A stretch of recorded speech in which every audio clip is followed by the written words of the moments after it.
My computer is working. Hello, welcome everyone. Welcome to the Talking Craps Season 1, Episode 11. I forgot what I called it, but you can look at it in the photo. But if you were searching two bald guys plus craps, ding ding ding, you hit the jackpot. My name is Jay. You can find me on social media at Casino Dealer Jay, and my host for Talking Craps always. My name's John Hollins. Thanks for being on here. I really like coming on here. I'm like the old guy out of the the Jay and John duo. I'm the old one. So yeah, this is always fun. Last week, to be honest, last week was really fun, really chaotic. When we did the game show, I had so much fun doing that, but it was chaos. It was fun. Hopefully, we can do it again. Yeah, you know what? I think every 10th episode we should do something like that. There was something that I do. You know what, John? There was something that I did fail to mention here, and we never brought it up. But that shirt, what does that say on your shirt? Do you know what? I intentionally wore that shirt. I bought that shirt like probably 20 years ago, and there used to be kind of like a student magazine in the UK. It was called Viz, and it was looked like a regular kind of like comic strip, and they had all these weird and like characters, right? It was kind of like for adults, but it would look like just like a regular comic book. And one of the characters was called Johnny Fat Pants, and I got that T-shirt and I wore it, and I was like, I wonder if anybody's going to notice it. I kind of like an Easter egg. I thought I'd sneak it in, but no one did. No one mentioned it, and like I'm surprised when you're like, what is John wearing? To be honest, I even had my name at the start. I was like Johnny Fat Pants, and I'm like, no, I'll take that out. It's too obvious. Oh yeah, no, that was great. I think you did a great job with that, with the hosting. I'm hoping that we do the like on the next one. I hope we do the weakest link, because I think that would go down your alley. Yeah, remember they were on the original show? It was like that mean English woman. Yeah, that's exactly what I'm Yeah, thinking. I could be like the mean English. Well, I could be the bald Simon Cowell. Exactly. But I think it'd be cool if we could get like 8 people. I think the fun part of that game, well, not that it's on here in the States and they're like kind of remaking it, but I think with the weakest link, it would be just really fun to see like who votes who out. So yeah, because then the people get to pick on their friends, right? Like, I want to get rid of Alex. So, do you know what would be really cool? Get Alex and Mark, sorry, and then they would pick on each other. just the whole time. but Mark is super smart, so I really feel sorry for Alex. He may not last long. Yeah, it's too bad we couldn't get Mark on this episode, but we'll get him on again. Mike will be on a little bit later, so I have to stop saying I keep saying all the time. I don't know why when it comes to live streams, but we gotta get used to that. Anyways, Mike will be on, hopefully. I have the link, and he can just jump on whenever he has some time. Heather may be on a little bit later as well. I know she's at the UNLV, just doing her course if she has some free time. There is some content that she actually put out on her Vegas Aces site, and we can look at the videos, John, and kind of see what your reaction is to them. So, sure, Heather's awesome. She's cool. So, before we move on, we do have the roulette. Did I spell it right? I'm looking here. Oh, yes. Okay, good. Yeah. Roulette battle, 9 p.m. I'm going to do it at 9 p.m. now. We never say a good time. Let's say 9 p.m., an hour from when we start. We'll be giving away a $25 Amazon gift card. I don't know if that Prime sale is still going on, but hey, maybe that will help you out. All you have to do is figure out our roulette payout. And it's not going to be 35. It's going to be a little harder than that. Yeah, one of the things. Oh yeah, Prime Day goes on for 13th and 14th, so it still would be included today if they win it today. Oh, there you go. Send me your email if you win. I will send you that. Maybe you can make it in time. Depends where you live. So good luck. We'll do that at 9 o'clock. Also, next week, John, guess what? We have a special contributor. Yeah, Cynthia. She actually donated one of her oncastic paintings. I believe that's how you pronounce it. I'm not very good at pronouncing, but she's a very talented artist, award-winning. So she actually donated a piece of artwork for us, and we can actually we'll do a draw for it. I don't know why I can't see it here, but I'll put the photo up, and then we'll figure out a way on how people can get their entries. I'm assuming that if you go to her YouTube site, her CJ's website, then and her YouTube site, you should be able to get entries that way. We'll post it later on in our platforms here. So That's yeah. so cool. Yeah. So speaking of platforms, we are broadcasting over 3 platforms. And John, yes, you did ask me if I'm broadcasting over the correct ones this week, and yes, I am. I was just curious if you weren't, you're just going to throw in some like musical interlude in the middle where you'd be like, okay, I'll just stand and wait and Jay's like this. So we are broadcasting to my Facebook Hello Family, the Casino Industry Canada group, which we have over 1,500 members. It's a private group. Welcome everybody from that from the group, and also the Casino Dealer J YouTube channel. So hello, welcome to my subscribers. Thanks for joining. Thanks for spending your Wednesday. I'm glad that you PVR'd everything else that's on right now just to see 2 bald guys talk about everything casino. So, John, did you want to start? Okay, so I kind of had this thought the other day, like we've been doing this a lot. We had the game show last week, and I remember one time I saw it was some TV show, and it was way up Northwest Territories, and they had kind of like the satellite bingo, and there was a video, and there was this lady in there, and she's calling his numbers, and this little village, and they're all playing bingo remotely, and and I was like, my God, it's like the first. Thinking back, it was like, oh my God, that's like the first Zoom kind of gambling, and then I was like, well, could that possibly work again? Would you want to gamble online in some kind of Zoom type environment? Because I always find it kind of boring to even like the play money, like the online gambling, whatever. And it's like, wow, this isn't really gambling. It's like a video game. I don't really, it was never really, I wasn't into it. So I thought, well, wonder if there was more kind of interaction where there would be real people there and you could be really talking to somebody and maybe you could see a dealer, who knows? But I thought, would that be something people would do? Mm-hmm. So if you have any comments, make sure you bring that up in the comments section, everyone. If you are here to say hi, make sure you say hi. Yeah, and like my thoughts on that is, there are a lot of platforms where you are live. I think that with the situation happening, I think it would be a perfect time to actually start, introducing some kind of platform or some product where you actually can do something live. Like online bingo would be incredible. How much revenue can you actually get from something like that when you have a lot of like the older clientele and maybe they don't want to go out to like a physical, building. They don't want to go out in public. I think if you created something like that, John, I think that you'd be able to have a really good following and like a really good base to start from that you can grow. Where's my bingo balls? Yeah. I'll be right back. But yeah, because my mother's, she lives back in Wales and she's at Lynch. I think in the first, I'd say 10 weeks, I think she only left once.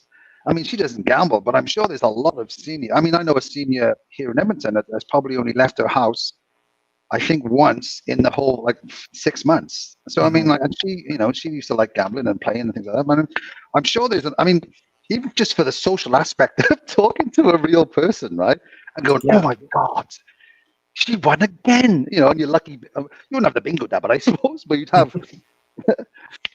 So I don't know, even just for the social aspect. Yeah, well, definitely. I mean, there's just an emergence of these chat rooms, and we're actually like we're on StreamYard. I don't know like how popular it was, but I know like a lot of people have kind of brought up the popularity of, something like StreamYard or something like Zoom just because of what's been happening this year. So I think like now would be the best time to actually create something that is online. And there's a lot of products that, a lot of people are creating. There's a lot of apps that have come out that actually are game related, where you can actually play. Like I can play a game with you, and if you're across the world, like we would be able to just communicate and actually play something fun. Um, like the game show that we did last week was a prime example of that. Although I was like doing a lot of like the controls in the back, I didn't really need to do that. We could have had it set up where, anyone can just come in and they can just join in. We could have had 50 people on that buzzer. So it would have been, could have got everybody. It would have been hectic. That would have been so much fun. But saying that though, the little like videos would be so small. Do you know what I mean? Like, who's that one up there? We'd have 54 of us in the whole screen, and we're like, what's going on? Who's that one? Exactly. So yeah, I mean, to answer your point, I think that, you know, the thing that I'm thinking about when you're saying that is definitely like online bingo. Online bingo would be ideal to do that online. There would be no other way. I think it would be a tough learning curve for some of the older clientele, but still, like it's no different. Like it's just how you can manage a computer and create that program where you can actually be like, okay, this is pretty simple. Like people are going to follow along. So Yeah, I mean, that's what I thought. I mean, like, because people now, for whatever reason, are staying home. You mhm. still want. I mean, like, excuse me. When I volunteered in the casino last week, and I was talking to the advisor, and he was saying that like revenues are they're pretty. There's not that much difference between they were before, but they're still a lot quieter because people are staying home for whatever reason. And I was like, man, I'm sure that if there was an option for someone to do this and get some kind of similar kind of fun, I'm sure people would do it. But it has to be good, though, right? It has to be a good experience. Because I saw somebody posted on the Facebook group that they went and they tried the Alberta game, like the AGLC's online, and it wasn't very good, and it crashed and it glitchy, and so. But I'm sure. It's like everything when they first, programs first come out. There's always kind of like glitches, and they just kind of like, okay, use an update. I mean, how many times do you update your phone, right? Mm-hmm. Yeah, that is one of our major topics today. If anybody has any comments about it, please feel free to actually put in your, if you have tried out the actual, I think it's called Play Alberta. Is that what it's called? I think the online model for this province was just established not that long ago. What is your feedback towards that? So, just place that in your comments. Let us know. John, what are your thoughts on online gambling as a whole? But for the province itself, like I can understand what they're trying to do. They're trying to create some revenue at this time. It's not the first province to do it. I think that, I mean, obviously there's a market for it. The only challenge I think is this: when you're late to the game, you have to do something better than the people are already established, right? Mm-hmm. Like, I think why couldn't they do change the whole betting strategy? Like that sports select when you have to pay like 3 things. It's like, just change that. If I want to go back home in Britain, we could gamble on anything. Like I could go in and I could go into a book, a betting place and say, okay, my son was born today and I want to bet that he'll play for Wales by the time he's 21. And they go, okay, and give us your money. It's a stupid bet, but let's get. So I mean, there's at least you generate interest, right? If you can Mm-hmm. just have different bets and different things, like you look at Vegas, sports books are massive. If you wanted to have generate some interest. I mean, to be honest, you look at CFL. I mean, they were having financial difficulties. Why couldn't you bet on the CFL and some of that money would go to the CFL and they would support that? You know what I mean? So I think people are going to bet on these things. Why shouldn't some of that revenue be kind of like come back to Alberta and come back to the some of the sports that need it, right? Right. I agree with you. So on to that point, what are your thoughts of this isn't new, right? Like this I knew it's new here, but you're right. It's something that's been existing for a while. I know sports betting is going to come at some point, and someone's going to be creating lines and everything, and that will be established in a few years. But with this online gambling, what are your thoughts on where the revenue is going? Should an operator have the ability to create their own version of this? If I owned like a hotel, wouldn't I want someone that's staying in my hotel to have that ability to actually log in, on their phone in my hotel and play some games if they don't want to go downstairs. Yeah, that's kind of a cool idea.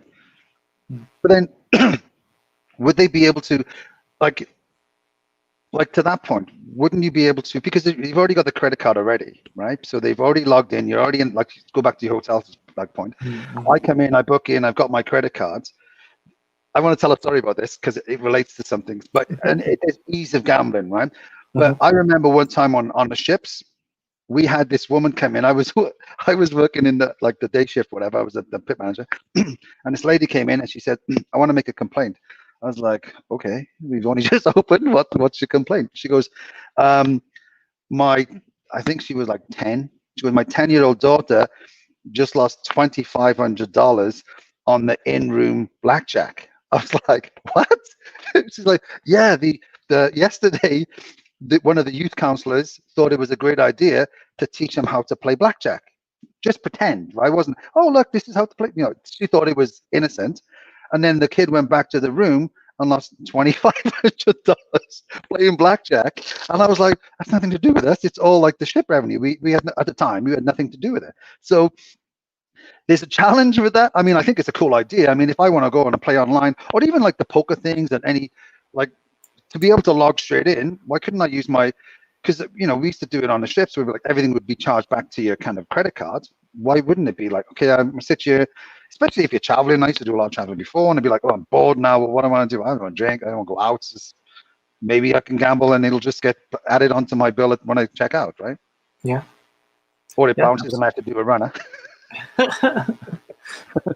But yeah. I mean, there's so many avenues that I've never seen. Well, I'm not saying the government, but I've never seen anyone do it. Like, why am I playing online poker on another site in another area? Like, I know there's laws and everything, but I mean, if it was about creating revenue in your own province, why wouldn't you have your own poker room? At least try to get to that point where you can create your own online poker room. Now, to your point, where you're talking about, like, now there's this live interaction. Well, why couldn't I have that, where I can have a virtual player from somewhere in the world play here, and then play with like live people, have some sort of integration like that? I don't know. I think it's just thinking out of the box, right? I think at some point, like going to that point, right? Like Vegas hotels, like they all want you to, okay, we get points. And it's same in Canada too. You get your reward points every time you get all these points, blah blah blah. Why wouldn't they at some point go, if I'm staying in a Hilton here in Edmonton or Toronto or Vegas, whatever it is, why wouldn't it's more of an incentive that, okay, I'll log in and I'll gain points or whatever, and I'm like, and me as an operator, why wouldn't I want to offer that? So trying to build some brand loyalty and go, hey, you come in there, and then maybe you'd be playing with all of the people who are playing like in Hiltons all over the world, right? Yeah, And exactly. yeah, I know. I just think, especially right now, you need to be more creative, trying to get some entertainment dollars out of people. And in all honesty, I think casinos themselves as a location is going to get more and more distractions because of, okay, if I come into a place, I'm like, well, I can do this in my hotel room and I can do this. I mean, can you imagine like me and you heads up playing poker? I'd be like, oh, this is kind of cool. We're chatting. You'd be slamming me going, John, you're an idiot. And I'm like, yeah, I am. You know what I mean? But anyway, and like interacting and they'd be like, oh, this is kind of cool. And I'm just hopefully, dressed in your hotel room. That would be a kind of another thing. Like a dress code. Please keep your clothes on. Yeah, wouldn't it? It'd be like, oh my God, look at that. But and to be honest as well, though, I mean, it would cut down on people who were a troll and awful, because you'd be like, hang on a minute, we know exactly where you are. You're in this room, in this hotel, this city, in this room.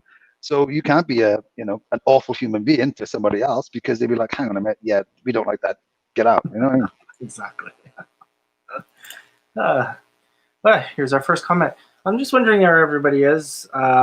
Usually we get a few more comments in this. If you are online, make sure you say hi. If there's an issue, just let us know. Usually we get some Facebook comments, but hey, Joey. But to Joey's point, I think Joey's back from Britain. I mean, a lot of times I would bet on, if there's some sport on, I would bet on them, well, however much, just to have some interest in watching the sport, right? Oh yeah.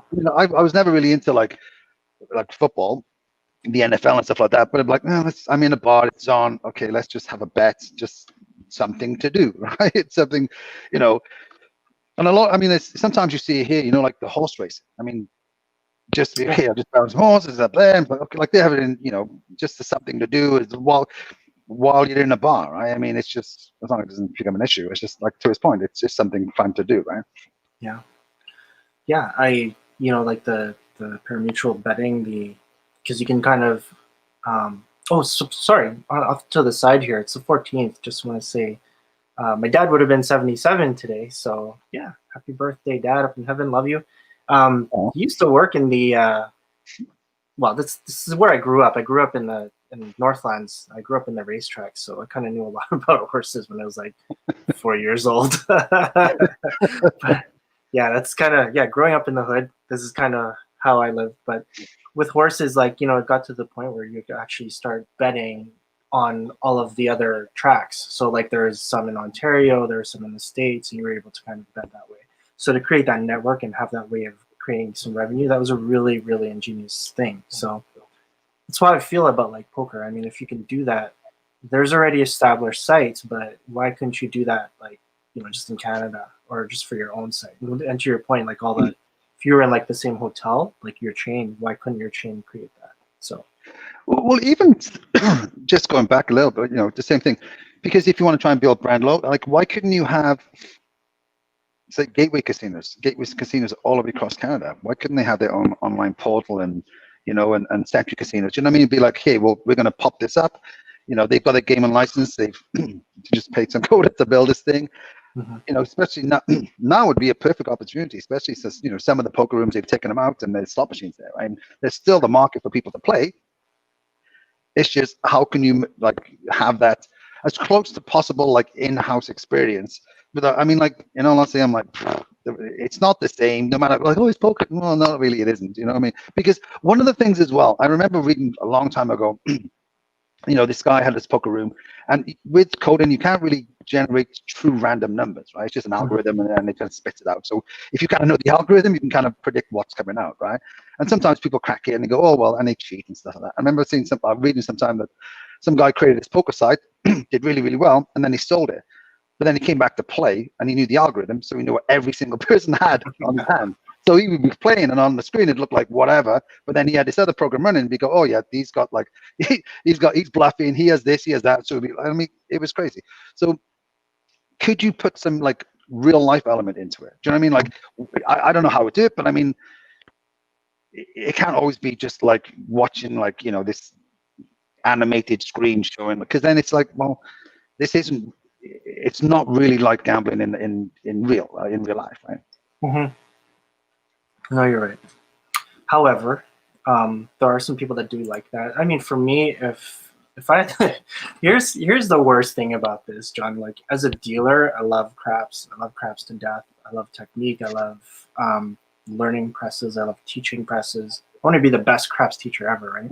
When it comes to playing craps, though, I mean, really depends. Like it's so hard to find a really good situation, right?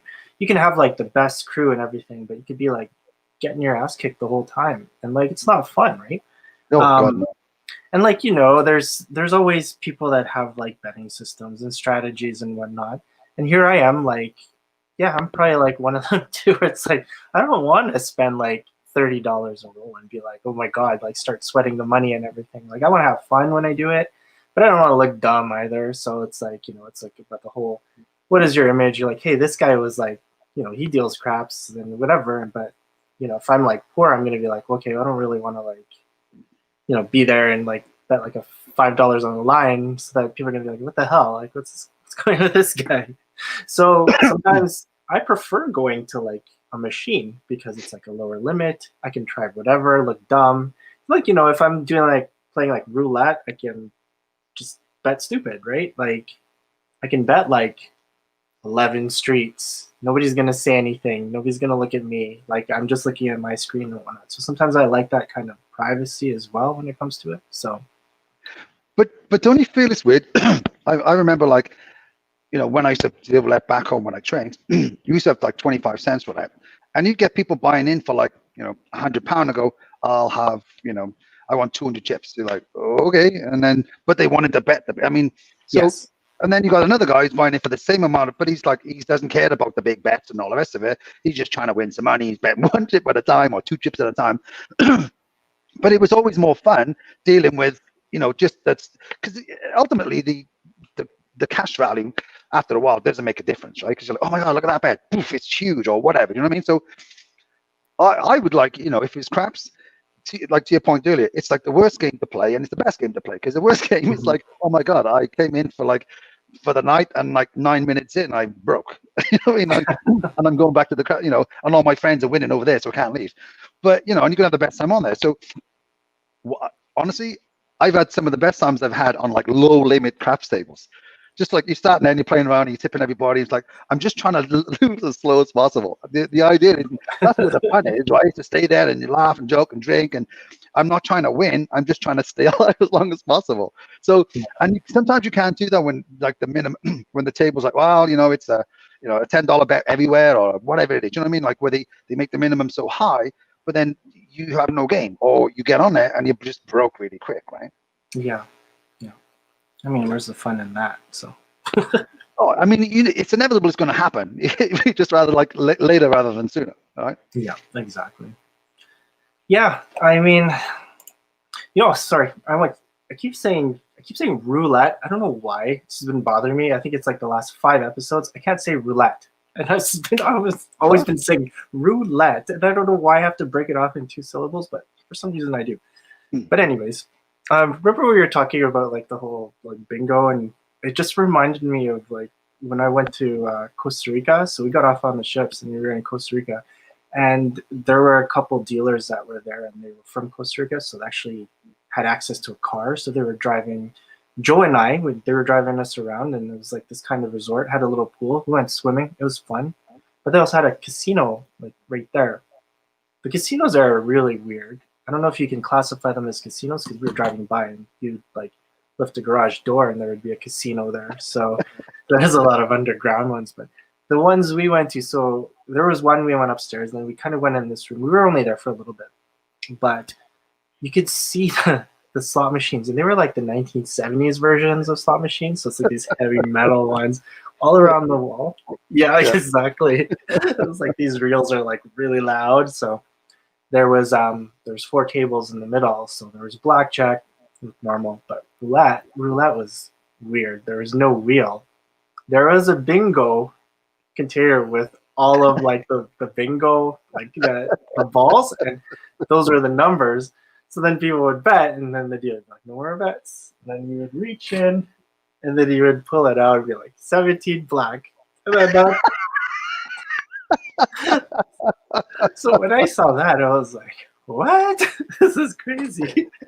How do you know if it's balanced? I don't know how you can. Like, yeah, that sounds ever so slightly illegal, eh? And he's like, oh, look, it's another empty number. Who knows? It's 5. So just throw it back in. How do you know? He'd be like, oh, look, 15. And he just put it back in. He'd be like, what? What are you talking about? I'm pretty sure he just shows it. Oh, wow. It's weird. We're not getting any Facebook messages. I'm wondering why. I'm assuming I must have done something wrong. So I should really check and make sure. So, yeah, I mean,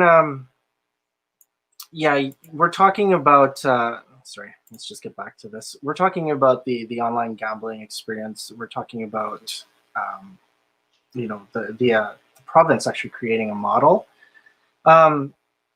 What do you think is next after this? Do you think that something like this, like we had one person talk about his experience using the actual platform. Do you think that this is something they're going to keep and improve upon? Or is this something that's just going to stay around until this pandemic is over?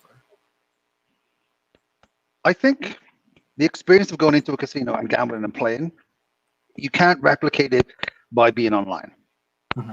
Right, because there's the sounds and there's the music and there's the people and there's just the buzz and the atmosphere in the casino. Right, whatever you're playing the slots or, I mean, it's like when it's a whole different atmosphere. Even going from like a casino in the daytime to a casino at nighttime. Right, I mean, it's just like, hey, probably because people are more drinking.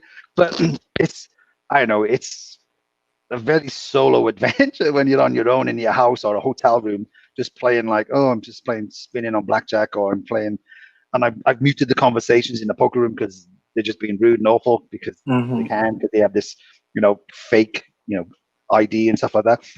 So I don't know. I think, to be honest, I think somebody smart will come up and okay, well, what is it people want? People want to, go and get, like, want to go, give them a chance, have some kind of atmosphere, want to interact with people, even some friends, right? I mean, why couldn't you do it where you and your friends want to play poker? Okay, well, how about we have this poker room that's now all virtual, and maybe you have a dealer, maybe you have some kind of way where you can do it, and you're all sat around and you all can play poker together, right? So without having to do this, and to be honest, wouldn't that be kind of a better experience when you're playing with people that right? Rather than kind of like, I don't know. I mean, because to be honest, every time I played on those poker things, and you're like, pretty sure those two are friends, and they're just cheating. They just take, I have this. Yeah, what have you got? You know what I mean? So people can cheat. It's the way it is, right? That's true. Yeah. But at least if you're on a group with kind of like friends, or you could potentially like not get cheated, but who knows? You may have all for friends, right? Yeah, that's true. I do. PokerStars does have the home games option, which is really good. I think it's about time that they actually created something like that where you can just invite your own friends. So you have a virtual room. And I think the pandemic was something that kind of pushed it up, where a lot of people really liked it. So it's something that we did like weekly, on the weekend, and it would be like we'd have like a $10 tournament, and it wouldn't be something crazy, but it was nice because people could come on and it would just be your group and not like some outsiders that you don't know if they're cheating or not, right? So yeah, because I think that's the challenge you're going to have, right? There has to be some kind of element of not cheating, right, or collusion. Otherwise, then why would you want to play when it's like you walk in and like, oh yeah, I'm just going to get cheated on here. These guys, I'm just going to get ripped off, right? So that's the like the security part of it. How could you stop that? And then honestly, it's always going to happen with, if you join on here and literally like the quiz we had last week, I'm pretty sure somebody was probably texting like, oh, what are or even searching online. Do you know what I mean? So you're trying to use your phone to kind of get a bit of an advantage. So that's true. Yeah, I just sorry. Yep. Go ahead. No, go ahead. But I think like there's going to be more like things like this where you are with other people that or where you can see them and interact with them. That I think gambling will head towards that way, because at some point you want to do that, right? That's part of of gambling, right? I mean, you want to look at me and go, my God, John, why did you just hit 18 against the 6 again? Because I wanna. It's my money. I can do whatever I want with my money. John, stop splitting tens. Oh well. All right, so let's move on. Kind of light today. Not too many viewers. Kind of weird that we're missing some of our regulars, but must be a good episode of Big Brother or something on. Yeah, what's on TV right now? That's probably what it is. We're Are the Oilers playing? Rerun. Yeah. So it doesn't matter. We are. We usually get a lot of views after, which is really nice. It's just kind of weird. We didn't get any comments for some reason. I don't know if we're streaming properly. I'm gonna have to check. But no, it looks like we are. You know what it is? It's because Mikey's on it. You said Mike's going to be on it. People look in and go, Mike's not there. I'm done. And these bald guys ain't as fun as Mikey. It's like I've heard these guys' stories the whole time. Yeah, oh my God. Hear it again. So, John, on Heather's channel, she did actually advertise. She does have clients, so she was doing a lot of like promo videos. Basically focusing on some new side bets. For this, I did download a couple of them. Did you want to watch a couple and then kind of tell me what you feel, like what your opinions are on this? Okay. I saw them, but yeah, show them again. They're actually pretty cool. So let's do the roulette one first, because I think in the quiz we did talk about like 73 number roulette, which is completely different, but this was something that's more geared towards just the regular player here in North America. So.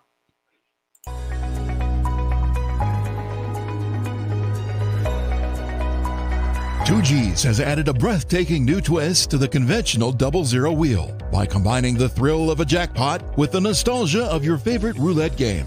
2G's provides players with the highest roulette payout ever. Players are paid 350 to 1 if 2 green zeros hit back to back. It doesn't need to match, any 2 green zeros count. Players will place their wager on the 2G's betting area as the dealer spins the ball. When the first green zero hits, all 2G's bets are locked into place, creating a buzz of excitement from players as they wait with bated breath to see what comes next. As the faded green number hits for a second time in a row, players enthusiastically win 350 to 1. 2G's low house edge of 2.77% plus its high payout makes this the best roulette wager out there. Join us and win a 2G's jackpot today.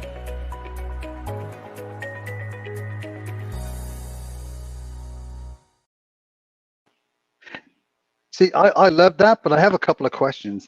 One, what would be the maximum? If it's a payout like 350 to 1, like what would be the maximum you could have on that bet? Would be like, oh, 1 chip. So that's it. You got, but on the second one is like, how loose was that cloth on the table? Do you see when she was passing it out, there was like that wave of the base? I was like, what? Is that just thrown over somebody's table? It's like the dinner table. They're eating it. Yeah. So, but no, I think the bet is great. I think it really is cool. It's just something different. It's kind of exciting. I mean, like the hit of 300. I mean, we've all been on roulette and seen like, oh, look, it's a double spin, and you've had the, or even triple. Like, what happens if it was a triple? Yeah, I guess there's the option for something like that. I think they did do the mathematical analysis on it, so I think they're able to actually do a triple. I don't know what the payout is. So yeah, but I mean, like, I think anything that you can add to a game that makes it a bit more exciting, to have a bigger payout, because people get, they get, well, you look at it's like the lottery, right? I mean, I'm an idiot, right? So I only play like the lottery when it's like, oh, it's 70 million, I should play. I don't have any more chance of winning, but it's like, oh, it's a bigger payout, I will play. And then I never win. And then in my head, I'm like, I'm going to buy me an island. I'm going to buy a Canadian tire, put my face on the money, all these random stuff. And then by the time it comes, I'm like, I just want to win my $5 back or $6, whatever it is. Yeah, that's me and scratch tickets. I'll tell you that. It's like, I'm someone that will pay $10 for a scratch ticket, and if I win $10, I'm excited. I just get my money back, and I'm like, yes. So I remember, like, I think it was like a few years ago, we had my wife and I and husband and family, like the adults, were like, well, we don't need to buy each other Christmas presents. We'll just buy.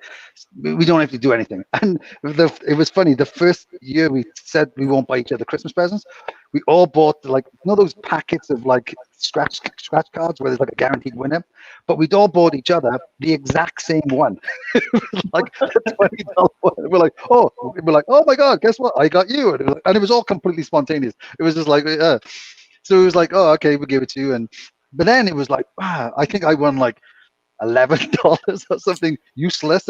Nobody won the money back. What's funny is that you spend $10 or you spend like $25 and then you'll get like free ticket, or else you'll spend $25 and you'll get like $25. So it's just like, okay, do you want to spend $25 to just get your $25 back basically, or do you get a free ticket and then you try to go again? So really, really, like, I never really understood that. It's like if I spend $1 on like the X's and O's and I get like a free ticket, or else I win $1. Doesn't matter to me. I know I'm just getting another ticket. So Joey just had a really good point there. If you want to highlight his, see, you could like live roulette on Channel 5 in the UK. You bet online, then watch the result on TV. Okay. I mean, so it's something you could do. I mean, like spinning a live ball. I mean, realistically, you could do the same thing on a video camera here and spin the ball, and somebody's there, and you're betting, and whatever. Yeah. But they weren't doing that when I was back home anyway. Yeah, in BC they actually had when I was training Pygotels Hauser, they actually did have there's Shanks. Sorry, first let's step back here because the Starlight actually had Shanks connected, which was really cool to have like a really nice sports bar there. But they had they had this thing, and I think it was the province that regulated, but it was you could bet on, it's not Keno, but it was Hold'em. So there's like Hold'em hands, and you can actually, actually play and like use it. You have a ticket, and you get like a hand. So it's like two cards. And then you'd look and see if you actually beat the dealer's hand, and then you would win something. So I mean, like, they do have that, but Mhm. it's weird they don't have it here yet, and they have it in BC, which is crazy. I remember when when I used to work on the ships and we do like blackjack tournaments, but it'd be like after hours in a party in a casino, like, oh, we're having a party, and I think we used to do like once a week we'll have another party, and we used to do like kind of like everyone, it was like we paid in like $20 or $30, whatever it was, and then some of that money would go to the prize money and some of it would buy the beer, and then what we would do is each week we did it, the beer from the money we took from the previous week would pay for the beer for the following, right? So literally it was just like a free party night, right? So it was like, oh, this is awesome, let's go and do it. But what we used to do to even add more on it, there was one of the guys used to run a book on the final table. So you would bet on your friends playing blackjack, and like with your friend who's taking the book on your friends playing blackjack. It was crazy, and he'd be there. So you're like, and I think he had like a maximum payout of like $500 or something. Because I'll pay out $500. So as more people bet on it, obviously the odds coming down. But it was so much fun. And then you heckle your friend like, "Don't you dare!" I'd be like, "I'll pay you money. I'll pay you money not to get that card." It was so funny because obviously there was tons of alcohol, but it was just like. Wouldn't that? I mean, can you imagine that watching like World Series of Poker? I mean, if it was live or a poker room and go, okay, and then live betting on the players. Oh, Like yeah. obviously you can't see the hands or whatever. Be like, who's going to win this one? Oh, I want to bet on this guy. Or do you know what I mean? Like, I think it adds more, to Joey's point. It was like live roulette and you're betting live. That would be so cool to go, okay, while something's going on, like, oh, I think who's gonna win this hand? Oh, he will. You know what I mean? So just you're constantly doing that, but it'd be a way to just be interested in something, right? Yeah, no, for sure. Although I can see, and then now, like, because you talked about it before, there's probably going to be a lot of like collusion where it's just like, okay, if you throw it and you throw it, then you can split the money from. Basically, you could kind of do it that way. So, oh, get off there for a second. Yeah, sorry, my Wi-Fi dropped off. I don't know what happened, but It's okay. so I missed what you said. Oh no, so just to your point, I was just saying that you could actually have some collusion as well, where you'd have a couple players be like, okay, if you throw it and then I throw it, then this guy wins money, and then he's going to give us like a percentage of it. So. Yeah, but I mean, like, and that's the thing is, well, I think what you need, like, is a bet that's easy to do and it's quick to play, right? Yeah. So like, okay, well, we throw it in, and like, even as things going on, like. Or even darts. Oh my God! I never went to watch darts at home, like the World Championship. Yeah. But everybody looks like they're having a laugh. It was the one sporting event I would, if I had a chance to go to watch them, because you look at the crowd, especially back home, they're all just really drunk and they're like, rah! And, like, yeah, it's just the atmosphere is crazy. I mean, you couldn't obviously recreate that online, but I mean, I bet you, I guarantee you, they're all betting on it. Like, I'm betting he's going to win this one, So British people love to gamble on all kinds of donkey stuff. Here's my question.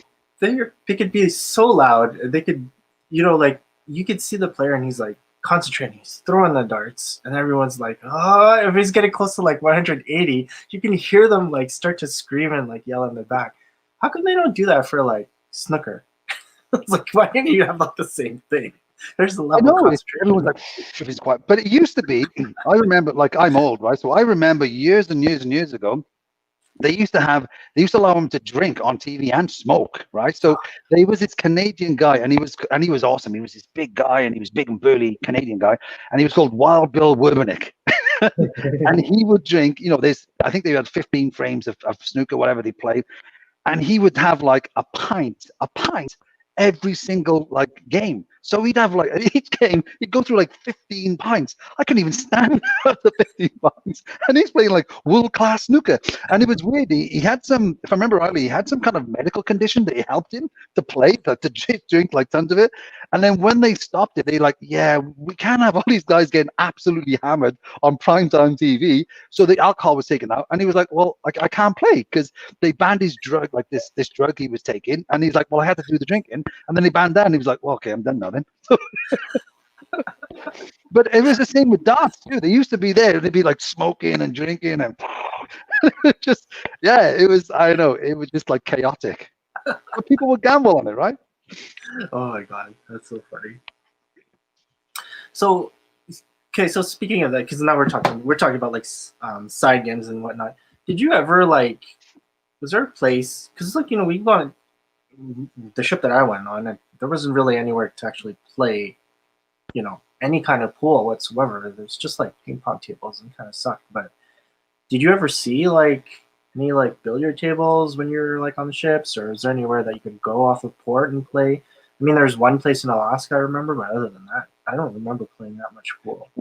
I used to work a long time ago.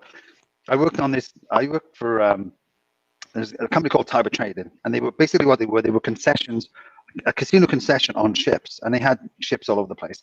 And I worked on they had a gambling ship, like a daily ship going from San Diego to Ensenada, and there's so many fun, crazy stories about that. But anyway, we used to finish at like 11 o'clock at night, then we get off, and then we go and party in like downtown San Diego. And we used to go, we used to go to bars, and we used to go to this rough, we called it the Hong Kong bar. And I have no idea why it was called that, but they just told us it was a Hong Kong bar. So we went there, and I remember one time, and it was this terrible, horrible dive. People in the daytime would run past it. It just looked so sketchy. And anyway, I went in there, and we played pool, and they loved us there because there was all these casino people, and we buy lots of drinks, and we tip lots, and we buy food, and we shared it all. And it was just always fun, And I remember one time, I played this guy pool. I used to love playing pool, and we'd always try and play for breakfast, right? Oh, I'm going to play pool. Whoever wins, I'll play for breakfast. And the first start of the night, I'd be okay. By 11:30, I'd be okay. But by the time it got closer to like 2 o'clock in the morning, I was just useless. I just had too much to drink, and I couldn't play at all. I remember one time we were there, and I was playing this guy, and I remember he was 72 years old, and every time he hit the ball in, he'd be like, and he'd go, not bad for 72. And then I wasn't taking him serious at all. And then he beat me, and he was just rubbed it in. He was just being an absolute jerk. And I was like, okay, fine, okay. All right. So we went round, and eventually I played him again. And I was 23 at the time. And every time I hit the ball in, because I'm like, oh, I'm to take a serious now. I just want to kick this guy's ass. And I was pretty sober. And so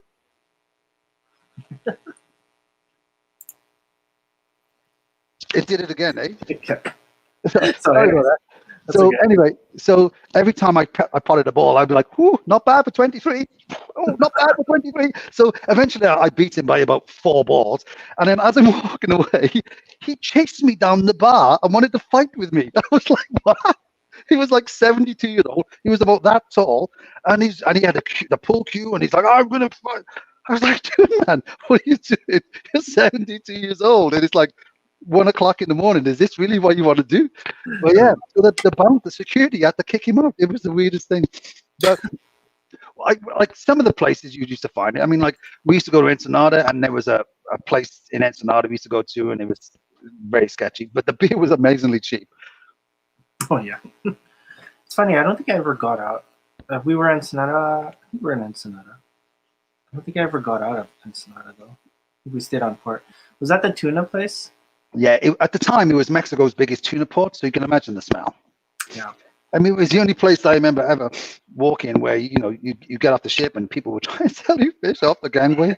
Like, oh, I want a fish. It's a big fish. I'm like, no, not gonna do it. But it was crazy. I mean, like I remember we used to get off there like 1 o'clock it was about 12 o'clock we used to get there, and we'd leave early from San Diego, whatever. I think it was about 12 o'clock we used to get into San Diego, in Ensenada. And it was a short taxi ride, not even a walk into the downtown. And he'd walk into the bars, and it'd be like a nightclub at like midnight. It would be packed with people, and he'd be like, "What's going on here? This is crazy." All people, because all the cruise ships would go there, so all the you could be under 18 and people would drink there, whatever. And it was all like partying like crazy. And then after 4 hours, they'd come back on the gambling ship we were on. And then they come and gamble for the next like 4 hours back to Ensenada, like, back to San Diego. I mean, it was a wild place. Oh, And wow. in the afternoon, it'd be like, this is crazy. I've no idea what it was like at night, but it was the craziest place. The lunchtime was crazy. Oh wow, that's so cool. Yeah, I never got to kind of experience that. Also, we did have Colombia, but I never got off port in Colombia. So yeah, there's a confession right there. It was always in the itinerary. I think we must have gone like there maybe 5 or 6 times, but I never got off. So Yeah. yeah, I think you're dropping off again. There was a few places one time because there was a storm, and it was like too early in the morning. I'm like, oh, I can't be bothered getting up. I do regret that. It would have been kind of cool just to go and see Martha's Vineyard, and because I could wanted to, because Jaws was filmed there. And weirdly enough, my son, when he was my oldest son, when he was like about 3, I'd say, hey, let's watch Cars or let's watch a cartoon. He'd go, nope, Jaws. I'm like, what? Jaws. It was his favorite movie. Forget all the Pixar ones and Disney ones. I'd want to watch them. He'd be like, nope, I want to watch Jaws. So we'd watch Jaws. It was the craziest thing. It was like, what? This is not Jaws. Jaws was his favorite movie. And then remember there was that kind of like a newer version of King Kong with Jack Black? Yes. Yeah. That was another one he really liked. And I was like, kind of gruesome with people with their heads. And like, oh yeah. I'm like, what? Let's watch a cartoon. Nope, Jaws.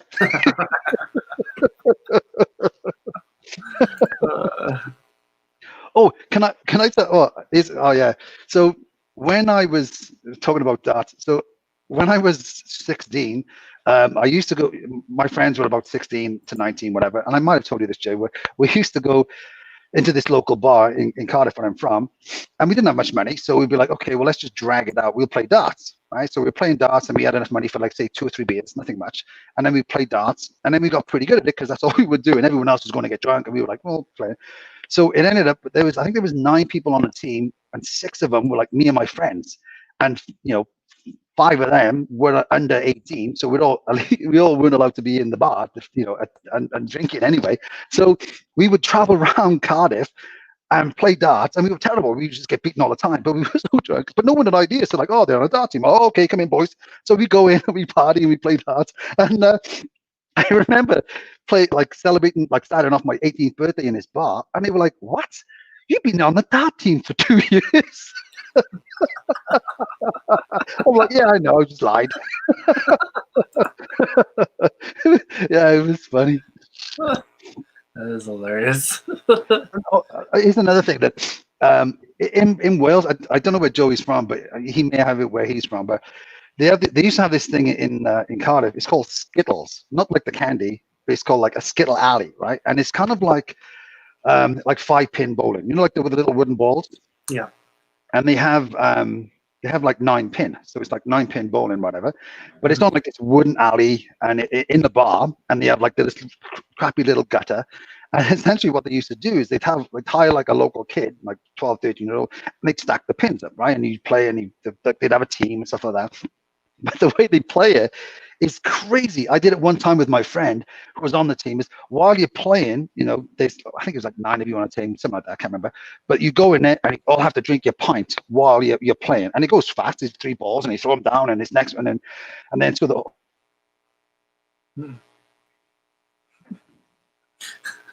It did it again, eh? So yeah, the whole team would drink, and then you have to drink your pint, and then you'd leave, and then the next team would come in, and they would do their frame. But then while you were waiting, you'd have to do the same thing again. Like you'd have to drink a pint while you were waiting. And I'm 16, and so by the time they're switching out, you're having like 2 pints a frame, and it was just like, oh my god! By the time it came out, my friends were big drinkers, and I wasn't really, and I would be like. I can't go back in there. I can't do this anymore. Yeah. But they were like machines, and they would be like, "Whoa, drink!" And whoa. It was like, man, it was crazy. It was just like, and I think now the whole Skittle things are a thing of the past. But it was a crazy fun game. Okay, so Joey's in Sheffield, Yorkshire. Okay, This is a weird thing. So I went for a table test one time, a long time ago in Sheffield, and it was for Princess Cruise Lines. So there was me and the two friends. We were sat there and we went for the table test in this hotel. And so, we went up there and it was a bit Mickey Mouse. It was like, oh, I don't really want to do this, whatever. So we did a table test. And then we went down into the bar because like we traveled from Cardiff all the way up to Sheffield for this table test. And then when we were sat in the bar, there was sat in the bar. There was one of the like stars of the local. Joey will know. It's called Emmerdale Farm. It's a soap opera, but it was what in the bar with us was this guy Amos. It was like really years ago, right? So this character, and he was like this kind of like grumpy guy, and he was even more of a grumpy kind of like jerk in real life. I guess he just didn't want to hang out with three guys from Wales. He's like, just go away. And he's like, yeah. So yeah. So that was the only time I went to Sheffield. Oh wow. Yeah, that's cool. Joey, you're pretty hardcore there. Coming on to see us live tonight on a Wednesday. It's almost 9 o'clock here. And so it's got to be close to like 4 o'clock in the morning there. Yeah, maybe 6. Isn't it like just I think it's like 7 hours. Oh, is it? 7 or 8 hours, I think it is, depending on the time change sometimes. Yeah, I think it's around about there. So yeah, it's got to be like 4 o'clock in the morning. Yeah, Joey, don't you sleep? Like you're on Heather's. I see you on Heather's live streams too. I'm like, wow, like you have a lot of availability to join that. And I'm thinking that I don't know if Heather's gonna jump on a little bit later here. I mean, we only have like half an hour, but if if she does, then we can kind of talk about all the other things that she's working on. It'd be cool to do another casino stories with her. So I know she kind of reached out. So hopefully we can kind of see.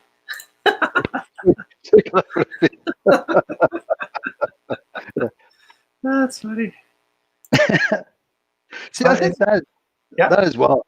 Going back to the whole, what do we think the evil? Like, can you do like virtual, like this kind of Zoom StreamYard, like casino trader? Because I think Joey posted one time he wanted to be a dealer, and I was like, well, would you need to go somewhere? I mean, realistically, you could just have chips, as long as you have chips or shoot, whatever. I mean, you could kind of go through it, and I mean, you've talked before. I mean, what couldn't you do by talking to someone? I mean, obviously, how do you do it? You have to see the hands and how they do stuff.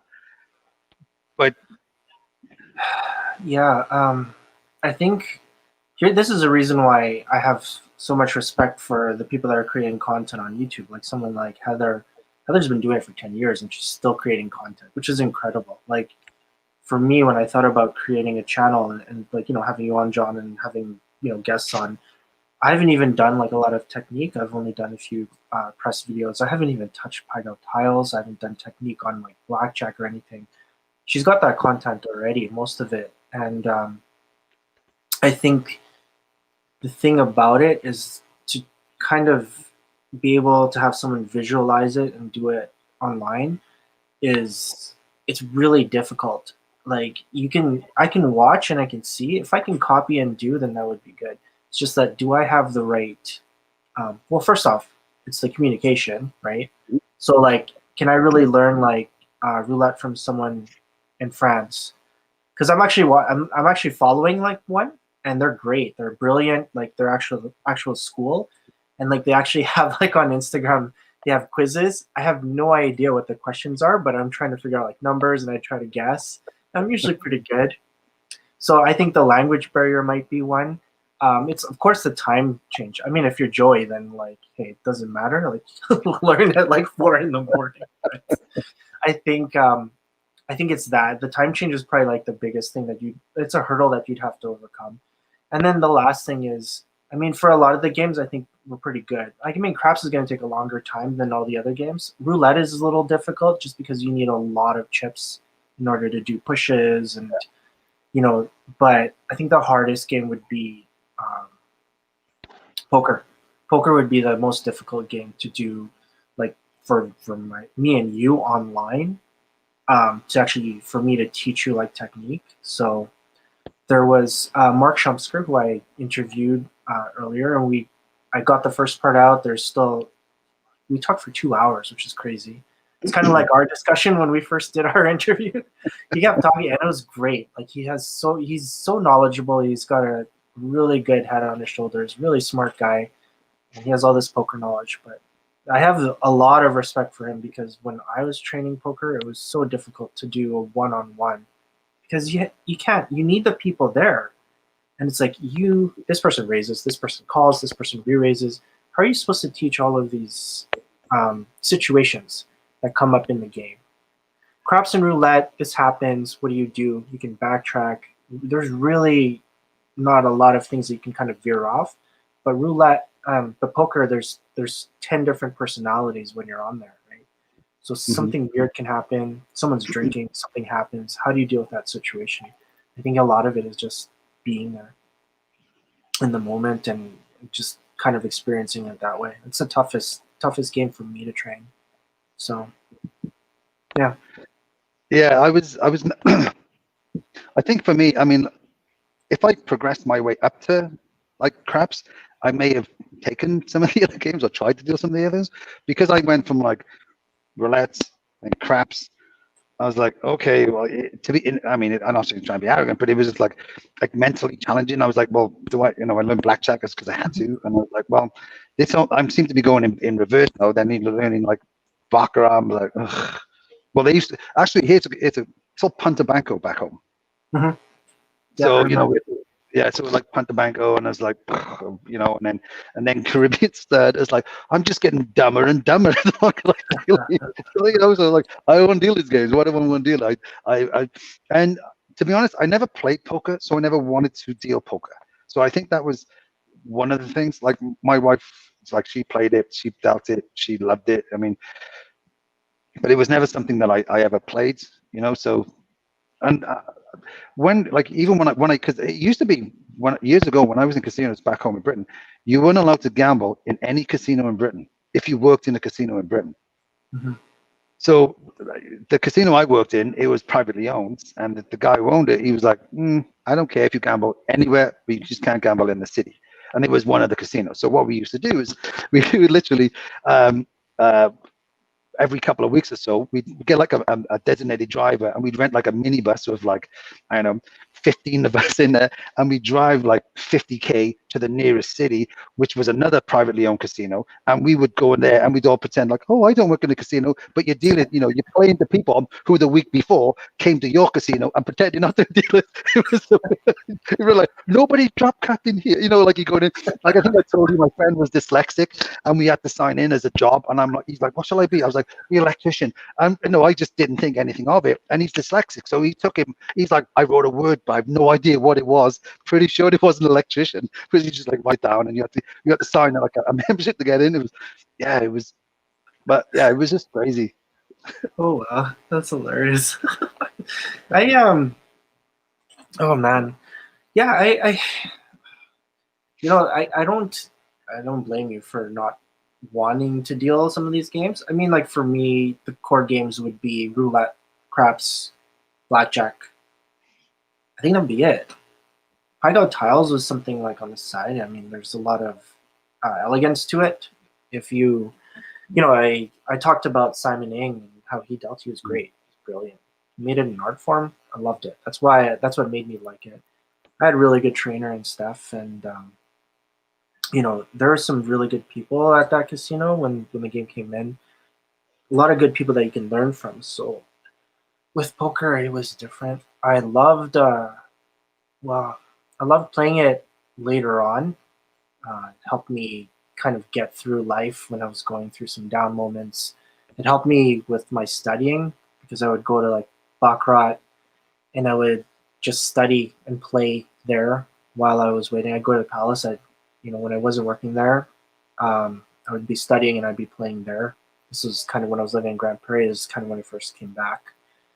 And yeah, did I like dealing it? No, not really. I didn't like it. It was just an opportunity to learn something different and to get off.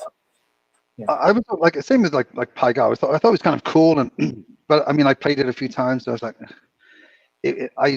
it was kind of a cool game because of the tiles, right? And I was like, oh, this is kind of cool because it's tiles. That's the only game that I knew of that played tiles. But it wouldn't be something like I could deal with for a long time. Just, Yeah. I don't know. Like roulette, I think roulette and craps, I think, are the best games I've ever dealt. I mean, blackjack. How can people get excited at blackjack every day? That's true. Oh, do you know did I tell you about how they used to pay blackjacks in the casino I worked in? And it's like idiot proof. So what they used to do is like, okay, this bet, whatever, it doesn't matter what color it was.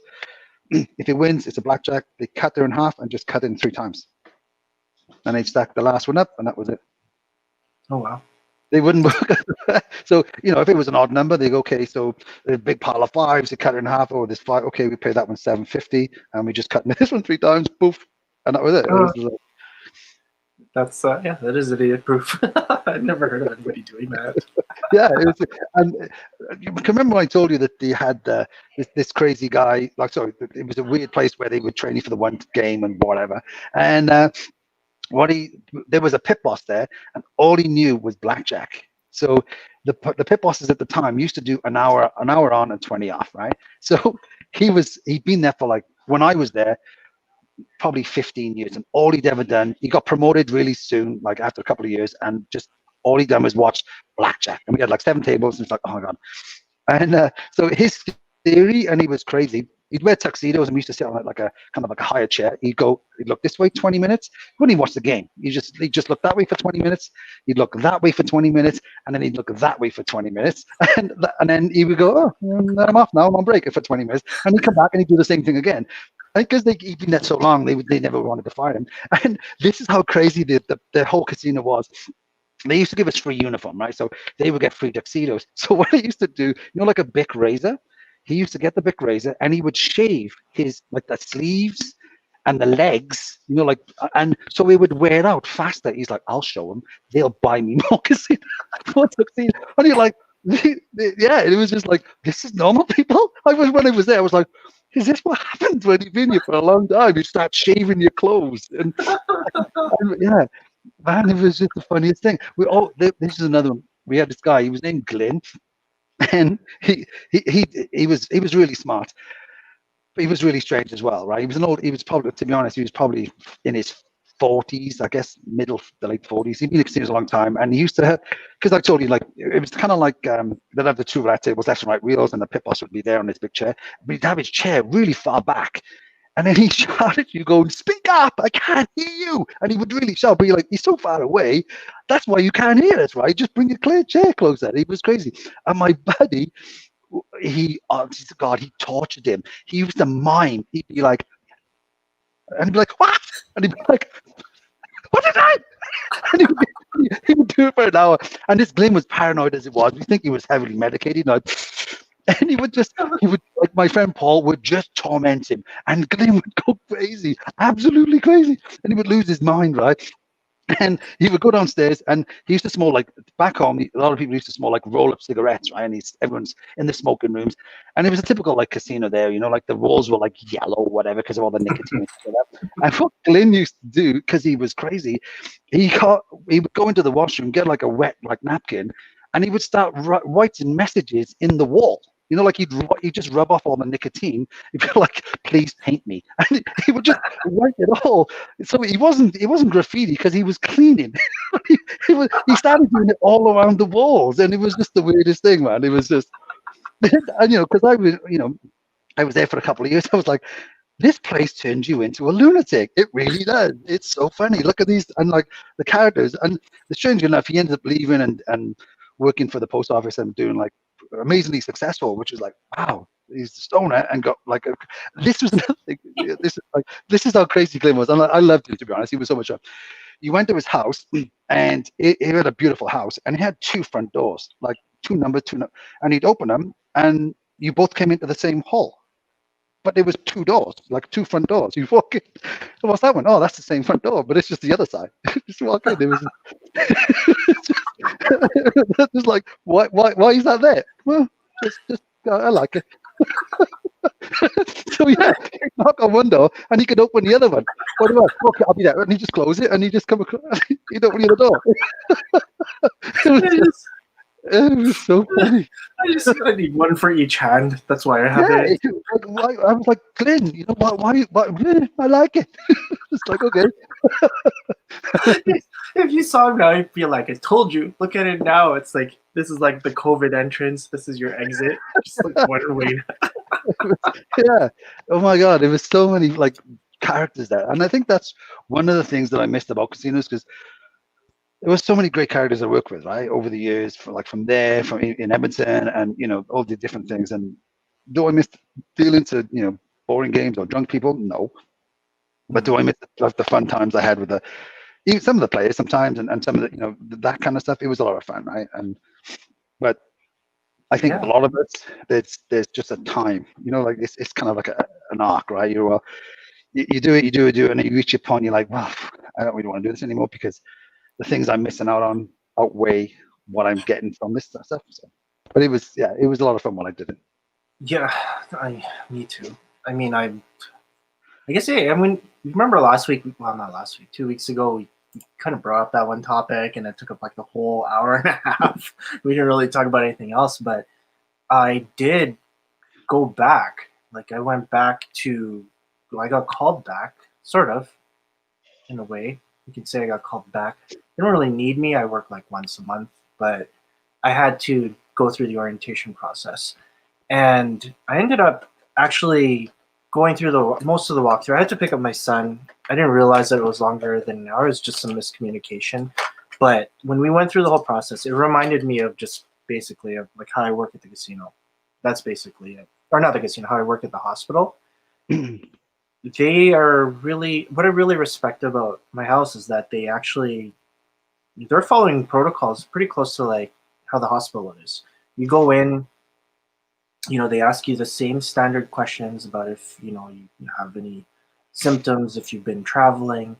Someone actually shoots you in the face with the temperature gun. You have to switch your mask off. There's one way in, there's one way out. They're doing a great job with that. The orientation part was good. We got to sit through a whole kind of spiel about what's changed, how everything is like different. Like like for example, like the whole thing with lunches, and how like lunches, how break rooms are, where people just order something and then they leave it on the table. Like that doesn't happen anymore. The tables are spaced far apart. They're doing a great job. I can't even bring like a regular bag. So if I am like going back to work, then I'm actually just gonna bring my Spider-Man lunchbox with me. So because you need to have yeah, this is all it works. This is the only thing that I got. So you need to like be able to wipe it down and actually, so you have to put it in the fridge. You can't leave it out. They're gonna throw it out. So it's cool. I mean, like I have a lot of respect. I think they're doing a great job over there. It reminds me of what I had to do at the hospital. So they give us these nice masks. So I have a bunch of these. So they did really good.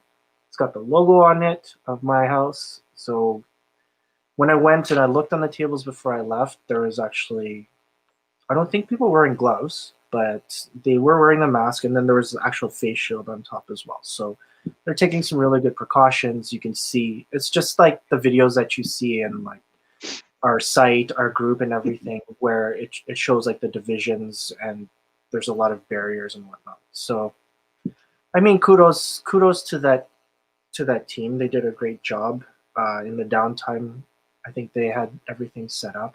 I think the casinos here in our house and like in our city are doing fairly well. Like I haven't really heard of anything super serious come out. There are maybe potential outbreaks, but was it actually contracted in the casino, or was this something that was done from happened in the outside? So yeah, so that's basically what I saw. So I just, when you were talking about the food, so when I volunteered last week, I want to say the casino, but when I volunteered last week, excuse me. So I went and ordered food and volunteered. It gets paid for whatever.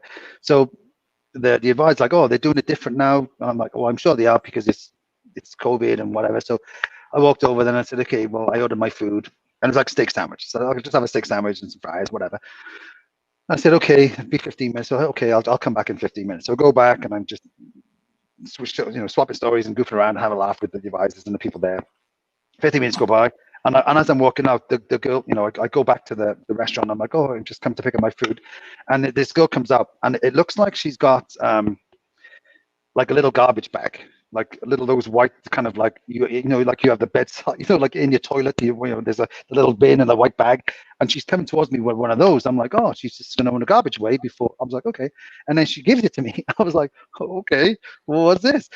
So I was like, okay. So I walked back to where the volunteers eat, and I took out my pop, and I'm like, okay, well, what's this? It's like this little envelope thing with a tiny thing about this big of like toast, and I was like, okay, what's that? I opened it up, and it all kind of got thrown into this like disposable thing and given to me. I was like, really? That's it? That's the kind of like quality service you're giving the volunteers. I was like, oh my god. Yeah, it was like the worst drive-through ever. Like when you go to drive-through and you're like, oh, the food looks really nice, and it comes out, you're like, the hell, this shit looks like it's been stepped on, and like a salute to substandard service. It was just terrible. I was like, and when I went, because I was the first to eat, and I went in, and they were like, so how was your food? I was like, yeah, don't order the steak sandwich. It's a travesty. Don't do it. I don't mind the food there. At this certain place that you may be talking about, I don't know. Yeah, well, actually, yeah, it's hit and miss, I think. Well, actually, I won't say that.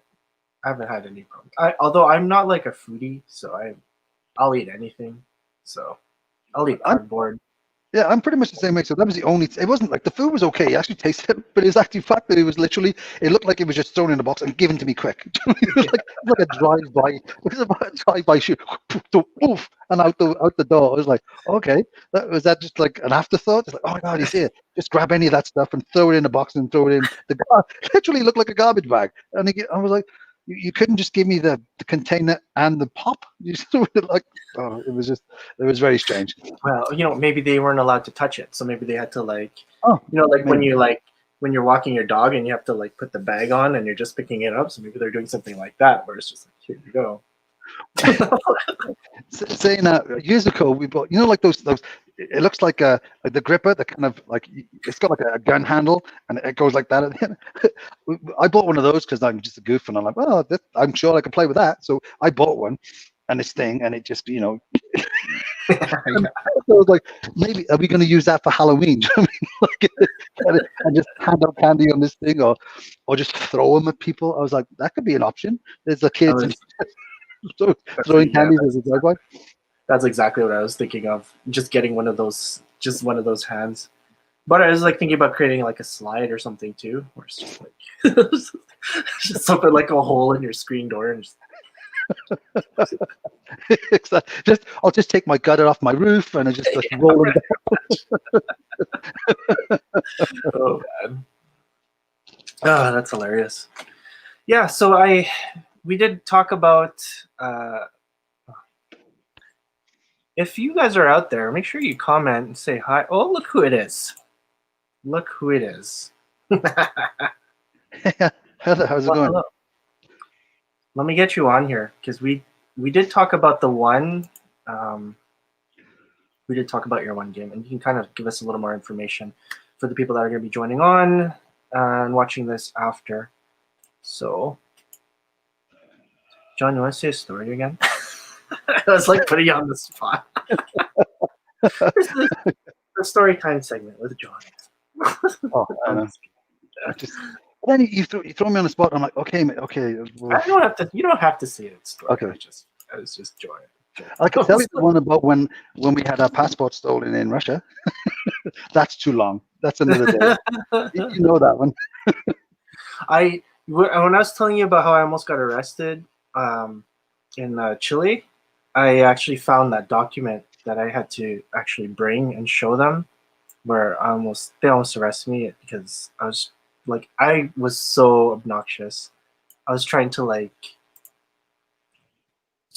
need someone that speaks English because nobody was. Well, I was drunk, obviously, and it was 10 hours I was waiting there. I was really frustrated.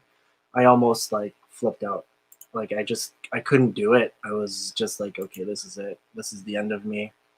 I thought yeah, go ahead. So I just have a quick story. So First ship I ever worked on, it's very quick. First ship I ever worked on, I worked with this guy, and he was a big, tall, like fit guy, and he was from Wales as well. And anyway, so he ended up being having a motorbike accident, and he hurt his back really, really pretty badly, right? And he used to have to take this medication all the time so he could kind of like function as a as a dealer and stuff like that and whatever. And anyway, so he didn't really party too much because what he was trying to do, he was crazy. He's trying to save up a lot of his money to try and open up this like business back in Anglesey, which is a tiny little island at the top of Wales, right? So he didn't party too much anyway. So I was 21 and I was like, oh, party, and I would just go crazy. And anyway, I used to come home. So I go back to the cabin. He had the bottom bunk, I had the top bunk, bunk beds, and so I would come in, and a lot of the time I didn't realize until about, I don't know, 3 or 4 weeks that I was sharing a cabin with him, that well, during the night his medication would wear off and his back would hurt and he would sit up in bed. So I would come in probably having drunk way too much, and I wouldn't put the light on, and I'd see him sat up in bed. So I would talk to him. And I'm like, in my head, I'm like, man, he's the rudest person ever. He never answers me back. And then I go to bed, I was like, fuck, I don't matter. And I'm like, man, he's so rude. And I go to bed, and it wasn't until like literally weeks afterwards, I brought it up one time. I was like, man, why don't you ever talk to me when I come in? And he's like, I'm asleep. I was like, what? Yeah, he goes, I'm asleep. And then he told me the story about the motorbike accident, and he takes his medication and he sits up and he goes, yeah, man, everybody thinks that I'm rude, but I just sit up in bed. And he's not even awake. He's just like sitting up. So I just thought he was a jerk and he was just asleep. Oh my god. Okay, I'm not gonna say it. No, I will. I have a friend. He was in slots, and it was funny because like when we go out and party, and then we come back, there was 3 of us. So there was a houseman, there was a slot manager, or he was a slot supervisor, houseman, slot supervisor, and I was HR. So then we would go party, and then we would actually end up at the houseman's house, which was downtown. This is when I was working at Bachrat. But my buddy, he would be sitting up, and we'd think he was awake.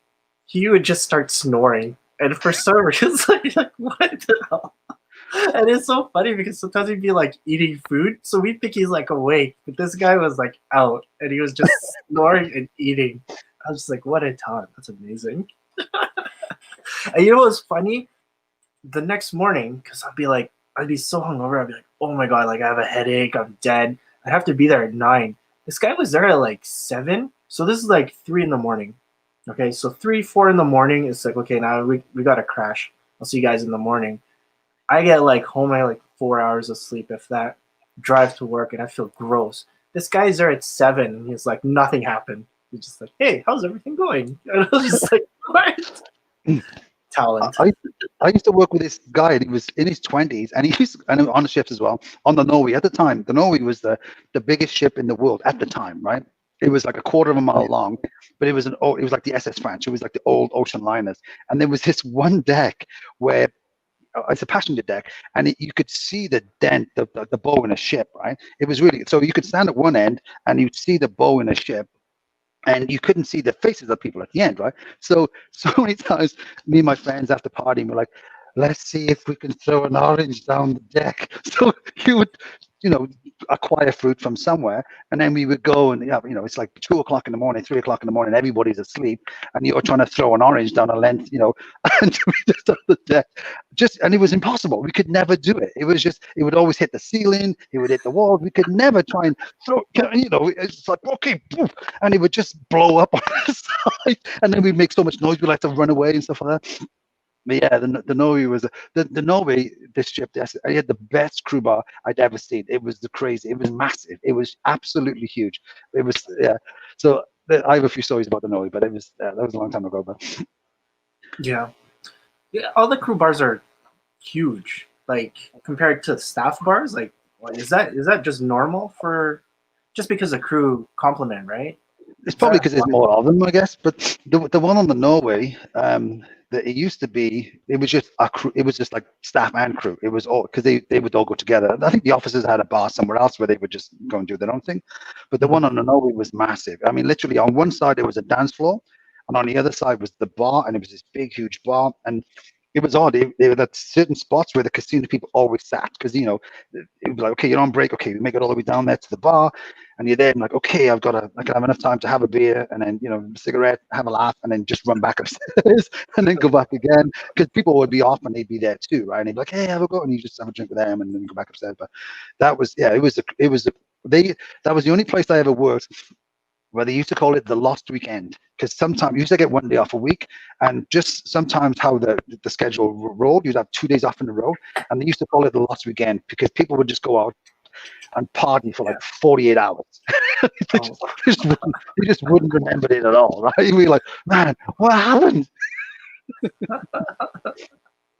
Were drinks like $1 there at your staff bar? It used to be like, I know when this was when I was on Royal Caribbean, it was like 55 cents for like an American beer, 65 cents for an export beer. You just throw them $1 and whatever for every time you had a beer, more whatever. and it used to be then on Royal Caribbean. It was like cigarettes for Marlboro were like $1 a packet, and I remember like water was like $1, $2 for like a liter. So I used to smoke a lot, drink a lot, and rarely drank water. It was really unhealthy. Oh man, yeah. Well, you know what? I don't know how much time do you have? Do you have a lot or no? Yeah, go on. I want to see the other because Heather said I want to see the other. Because by the way, Heather, those videos are so cool, and the bets are really awesome, actually. Yeah, I did save the craps one for later to see what everyone would say about it. But let's look at this second one. Because there's a couple of other things I did want to talk about, John. But let's talk about this one here. Yes, and I love my little Dexter here. I have like a counterpart to Pip here. So I know Heather's got her cute little dog. This is my old one now. So, anyways, let's go.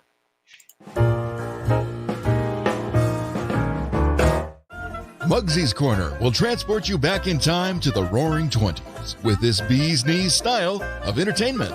This brand new bet adds another flavor of excitement to this classic game of craps, where players have 2 chances to win. If a 7 is hit on the come-out roll, then Muggsy's Corner wins, and players are paid 2 to 1. If a 4, 5, 6, 8, 9, or 10 is hit, and the very next roll is a 7, then players are paid 3 to 1. This straightforward new bet is effortless for players to learn and has a house edge of 5.5%, which is the same as the field bet. Beat us at the corner. Which corner? Muggsy's Corner. I see you, you know, on the corner, Muggsy's Corner, Muggsy's Corner.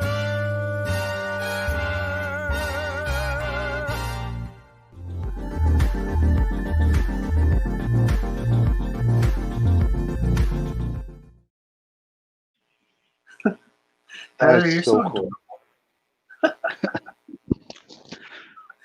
Yeah. So what are your thoughts on that side bet, John? I really like new prop bets that add interest and to craps. And I think, it looked like they just got rid of the big 6 and 8, and because really that's a useless waste of real estate. So just get rid of it. And I think any of these games have to kind of reinvent themselves, right? And to kind of create constant interest. So I think that's a great bet. And the previous one we talked about earlier, like the 0-0 ones, I just like all that thing, right? Because I think it generates more interest. It's more like, hey, look, this is new. Let's play something new, a new twist on an old game, right? I remember seeing something, and it was in Britain, where they had like a similar kind of, it wasn't a similar kind of thing, but it was like they had over and under 7, but they're trying to bring in these new prop bets, right, to kind of like stimulate some interest in it and make them simple to understand. Because craps is kind of a complicated game, and some people are like, I don't want to be learn all this, the intricacies of it. Yes, this low house edge, but a lot of times when you're drinking a lot, do they care that much? Probably not, right? Mm-hmm. Mm-hmm. But I think those bets and the fact those videos look really cool. So great job, Heather. Yeah, some really good editing there. I like your acting too. So yeah, I think my thoughts on it. That's a really prime area of real estate there on the craps table. I mean, having that corner there, that's kind of the most successful thing. I like the house advantage. It's 5.5, same as the field bet. That is, It's pretty cool. And you're basically cheering for somebody to honeymoon, right? So it's like, summon out, please. What I do, yeah, I mean, like, what I do like about it, and I'm someone, I know like a few episodes ago we talked about is the Big 6 and 8 part of like the history of craps? Is it something that you should? Is it? Do we keep it? Is it like your icebreaker when you're talking to somebody? But when you have some side bet like that, it's very creative.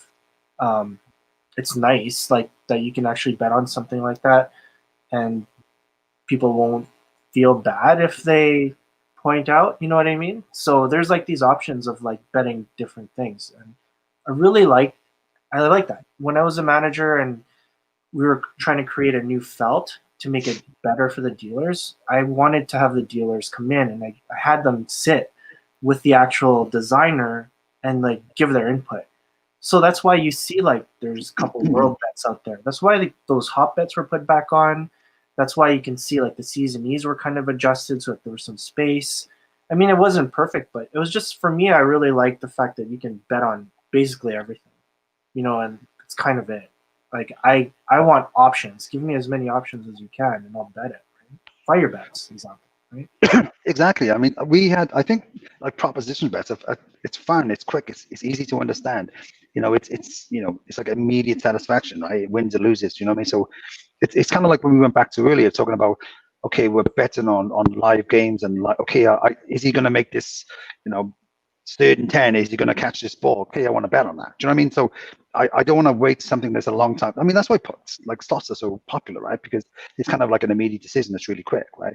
So I think more and more games have to add that extra, a bit of excitement, and because who wants to wait forever for the decision? Like, sometimes, I've no idea how many times I've played craps when I'm down to my last like $5 or whatever, and I'm playing a pastime, and it takes forever for me to lose. And I'm like, at that point, I'm like, I just take the money. I just don't want to be here anymore. I'm done. I'm bored. I don't. Do you know what I mean? So sometimes it'd be like, sometimes people want immediate gratification. Yeah.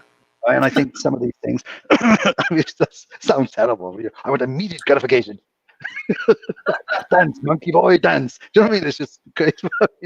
But it's, yeah. So I think that's kind of what, like the popularity of slots. It's, it's simple to play. You just put your money in, you go, and there's nothing to learn. And it's just, okay, all right, this is basically you learn what wins. And all right, that's quick. And then, and it's like an immediate decision, right? So I think more and more craps tables and even like bets on tables need to kind of like earn their right to be there anymore, right? If no one's better than them, why have them there?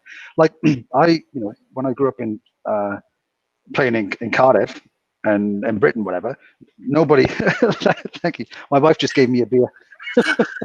I have the best wife in the world. Is she doing the lighting for you?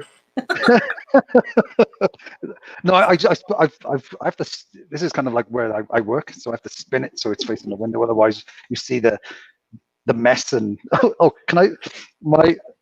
My son, he plays up. I get on a tangent sometimes. My son has his Xbox up here. My youngest one, so he has his Xbox in here. My other son, his Xbox is in his room, and he's like a folding chair, and they call it the hostage chair. Like whenever you see a movie and the hostage is sat in a chair, it's like those crappy, just like folding ones. So he sat there playing this game on the hostage chair. That's hilarious. So, oh my god. See, like Heather agrees, you want instant gratification. Yeah. And I mean, that's what it is, right? I mean, like, just going back, like I said, when I learned craps in Cardiff like a long time ago, and really in Britain, nobody bets like the don't come or the don't pass. It's not at the time anyway. It wasn't something that was playing it. So if nobody's playing it, why have it? Like, can you imagine just saying, okay, we're just going to simplify this whole game? Yeah. See, Joey's right. Instant gratification. A beer turns up.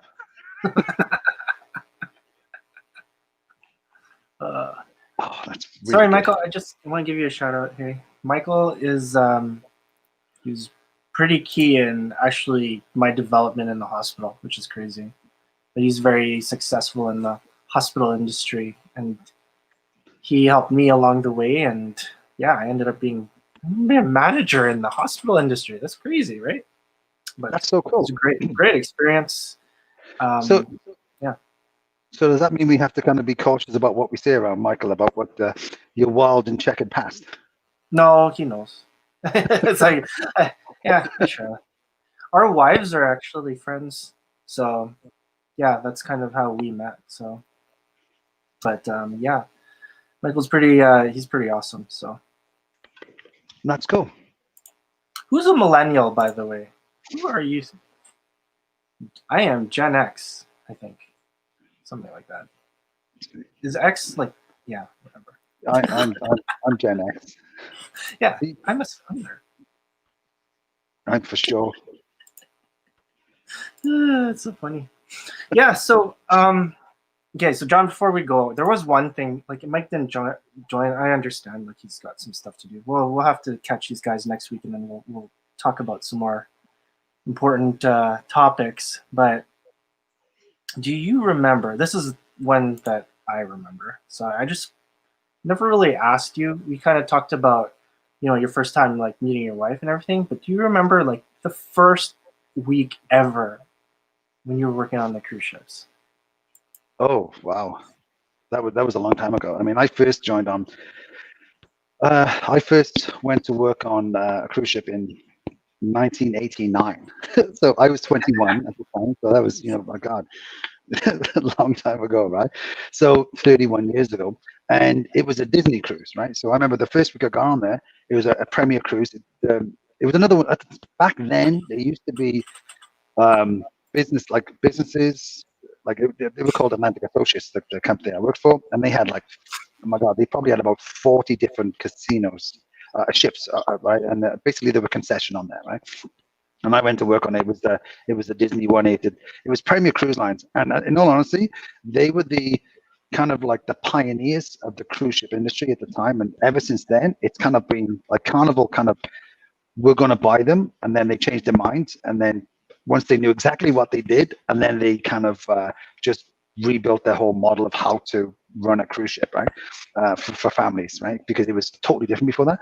And it was an amazing experience, like, because I'd never been, I'd gone from like hard-nosed gambling in casinos, and I'd worked in this strange illegal casino in Israel, which was more hardcore gambling, to an entertainment industry that was connected to Disney, because they used to do 3 and 4 day cruises, right? So a lot of it was influenced by how Disney was there and how they treated the passengers. And so even like 30 odd years later, I still think that some of the things I learned then, how they wanted to treat the passengers and how the experience has followed me through like all the years that I've done different casinos, and even now today in the job that I'm now.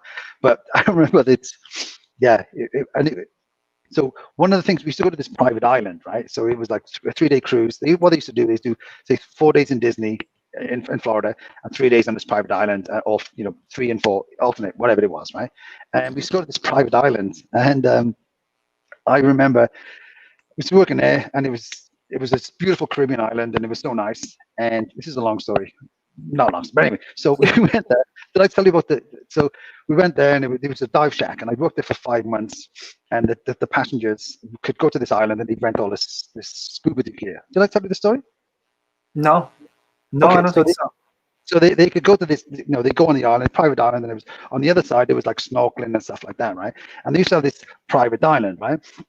And so like on this private island, so they could go there and they'd rent, and it was everybody that worked on the island was pretty much off the ship, right? So I got a job working 4 days a week on the island, renting out this snorkeling gear, and I was getting paid like, I think it was like $200 a week, and it was, oh my God, I'd work an hour in the morning and then an hour in the afternoon. I just basically hand them out like the flipper snorkel mask and stuff like that, and talk to and just lie about, oh my God, you're going to see like mermaids and sharks and all these other, and people were like, sign me up, I'll have a bit of that. And it was so expensive, and I'd be like, I would just sell them, and they go there. And the most exciting thing used to happen in the day was just, like the thing where you could pull it and it would inflate the vest. I used to just set those off all the time, like in the water and stuff like that. But it was so much fun.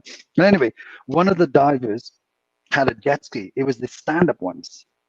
So, and he always said, when on the other side of the island, they used to be there for like 8 hours. He goes, if you ever want to use it, just jump on it, and the key's here, use it for as much as you want. Don't worry about it, just don't break it. I'm like, oh, okay.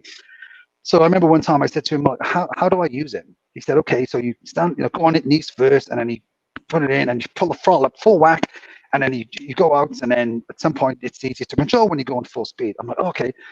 So one day I pulled up, I got the nerve to jump on it.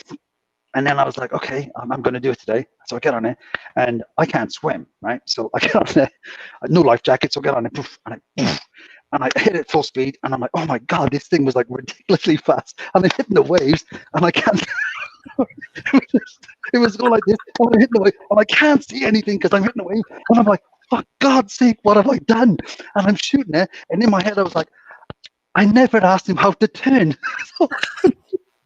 This thing, and I'm hitting the waves, and all I'm thinking of is I'm going straight towards the ship. So I'm shooting, and it felt like 60 miles an hour. It probably wasn't, but I'm shooting towards it, and I'm on it, and I'm panicking, thinking, "Oh my God, I think I'm going to die." And I gradually realized that I could turn this like a little handle thing, and it would kind of move, right? So I was like, "Oh my God!" And I gradually turned it, and I did this enormous turn. And I came around. I went so far, like on past this beach. I came around the shark net. They used to have this shark net that was like in front of the beach, and I'm shooting along, and I kept shouting to people like, because people are trying to walk into the beach, and I'm like shooting at the side. I've told you this story anyway. So I'm shooting at the side, and then as we're coming up, I'm like, I gotta get off this. So then I just shot up the beach by about 50, 60 feet, just like, and it was the coolest thing I probably ever did. But when I got off, I was never been so grateful to be on sand in my life. And now I had about 5 or 6 friends of mine was sat in a bar in tears laughing how terrible I was on that experience. And it was just like, oh my God, this is the experience. Yeah. But that was it was a fun. It was called the Abacos. We used to go to this Abacos, this private island. Oh, okay. Yeah, and now you can't even see it. It was the same place as well where because we used to have we'd have an overnight there every cruise, right? So we'd have like 2 overnights a week. It was so much fun. And a lot of the time, sometimes we go on the other side of the island, have like big like fires and whatever, and they would catch sharks. So they would catch sharks, like the divers would catch sharks. And we'd be there, and it was big parties on the other side of the island, and the passengers were there. And then the following day, they go snorkeling, and they try and catch these sharks and let them go. But sometimes they would die, and they would just like kind of like float back in. We were like, why is that? No idea. What's up with that one? Oh, that's hilarious. Oh man. Yeah, it was a fun. Just a couple of comments. Yes. Okay, so you're the millennial. Okay, there's actually a term between Generation X and Y. I forgot what it was, but I might have to search it because kind of on the fringe of like generations, because it was like 78 or no 77. I don't know. But there's like an X, but then like the technology came in around that time, and yeah, I'll have to look for it, Heather. 89 is playing with my Ninja Turtles. Enjoy. Yeah. See, I act like this, and I'm really old. It's funny because I remember you showing the Thunderbirds, the Thunderbirds photo. I was like, "Who is this guy?" And I'm like, "Hey, I know who that is." Oh yeah, I used to love all those like Captain Scarlet and stuff like that. All those the Thunderbirds when I was younger. They had that here, actually. Yeah, we had that on Thunderbird 2. Like my birthday's on the 2nd, so I always had I had a Thunderbird 2, actually. I had that toy, so it was pretty cool. Ninja Turtles, I'm down for Ninja Turtles too, so I remember that. But I think I was like in junior high when that came out, and I was still collecting. Yeah, I was more Transformers in the 80s before that. So yeah, I was partying in casinos in the mid 80s. So 86, I was 86. I was in casinos. All right. Well, listen, we've gone to 1 hour and 43 minutes. Crazy, John. I love your stories. Actually, I do have a story about my first week, but maybe I'll kind of hold that off because it's kind of It's kind of crazy. We have 10 people on. Hello. Welcome. An hour 43 minutes in. Thanks for joining. It's like no one for the first hour. Well, mind you, Yeah. Joey's always there. He's a good guy. Yeah, Joey, hardcore Joey. I think I have to call you that because you're here. It's like Okay, 3 in the morning. we need to if Joey's a Sheffield United fan or a Sheffield Wednesday fan. Ooh. They're both soccer teams, just Yeah. for people not sure.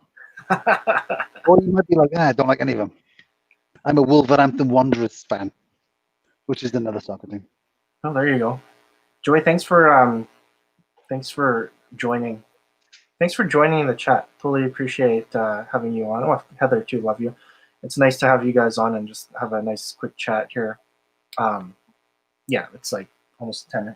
It's almost 10 o'clock here. But Joey, if you need to learn how to be a dealer, you have Heather's information there. John and I are here. We can teach you live and do some experiment and see if we can make you an A dealer from North America to Europe. We'll see if we can. You can be a project, and we can see if we can just make you a dealer remotely. He's a Barnsley fan. Barnsley. Yeah. Wow. Yeah, I don't know much. Yeah, John, you're more of the football person than me. Yeah. What? I haven't watched football in a long time, but yeah, I'm from Cardiff, so what do I know?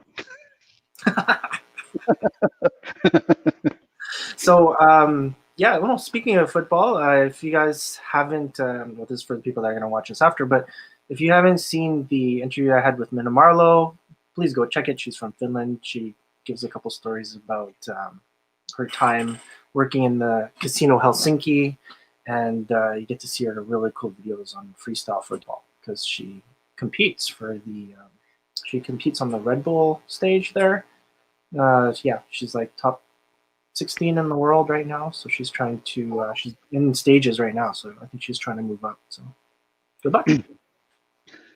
Oh, well, before we maniacal laugh, I guess. Maniacal. I think it'd be kind of cool, Heather mentioned about you and I going back on to her show and talking about some few more casino stories, so that would be kind of fun. Heather's awesome, so. Yeah, well, yeah, maybe I will expose that first week. Well, there was one, I did want to tell you that one story because we were talking about like weird roulette, and I was telling you about that whole like the bingo basket instead of a wheel where they're pulling out the numbers. I was in Ushuaia, which I think is it's South America, so it's like the very south, the end of the world. I think that's what they call it. That was the term for it. I don't know. Did you do South America, John? No, I never. And that was the thing because I was told pretty much every ship like a company I worked on when I worked for like AA and Taibo and all the rest of it. I was like, I want to go to like South America. I want to go to Asia. And it was literally the manager was like, you have no chance. I'm like, what do you mean? They went, you deal dice like that, you ain't going anywhere where there's no dice game. So I was like, so it was kind of, yeah. So it kind of worked against me being kind of good at something. Well, I never got to South America and I never got to see Asia on ships, which would have been cool. Well, yeah, I wasn't that good, so I ended up going on South America. So, well, in Ushuaia, like for me, it reminded me of Jasper. I don't know, like how often you've gone to Jasper, but it reminded me of like a place like that because you saw the mountains. It was beautiful. They had a train, which was really cool. But I went to I bought a suit there, which is weird. But I ended up going to the casino, and that was the first time I saw something so different for roulette. Just like blew my mind.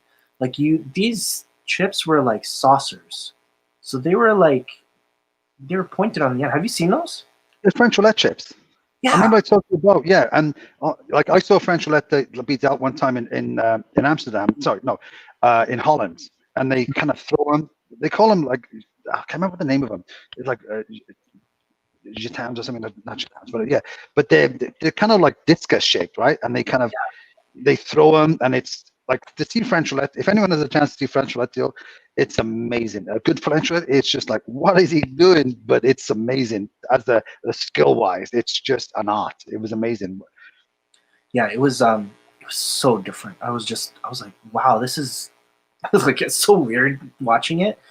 But the funny thing was, he would be like, okay, are you done? Any more bets? I'd be like, no, I'm ready to go. And he would crank the wheel. Like, he would spin it so fast, and then he would snap spin. So you could see it, and it would just be like going. And I'd just be standing there. I'm like, oh my God, I'm going to be here forever. This ball like took forever. Once it dropped, he put his hand in the wheel and he stopped it.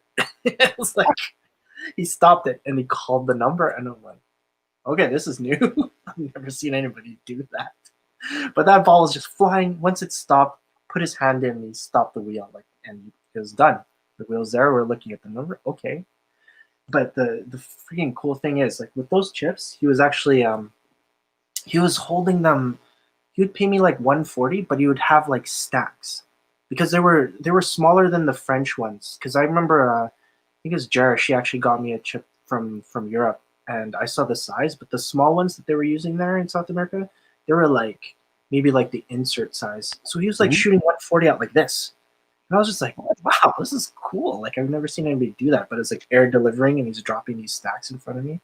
I'm like, okay, wow. I'm impressed. Very impressed.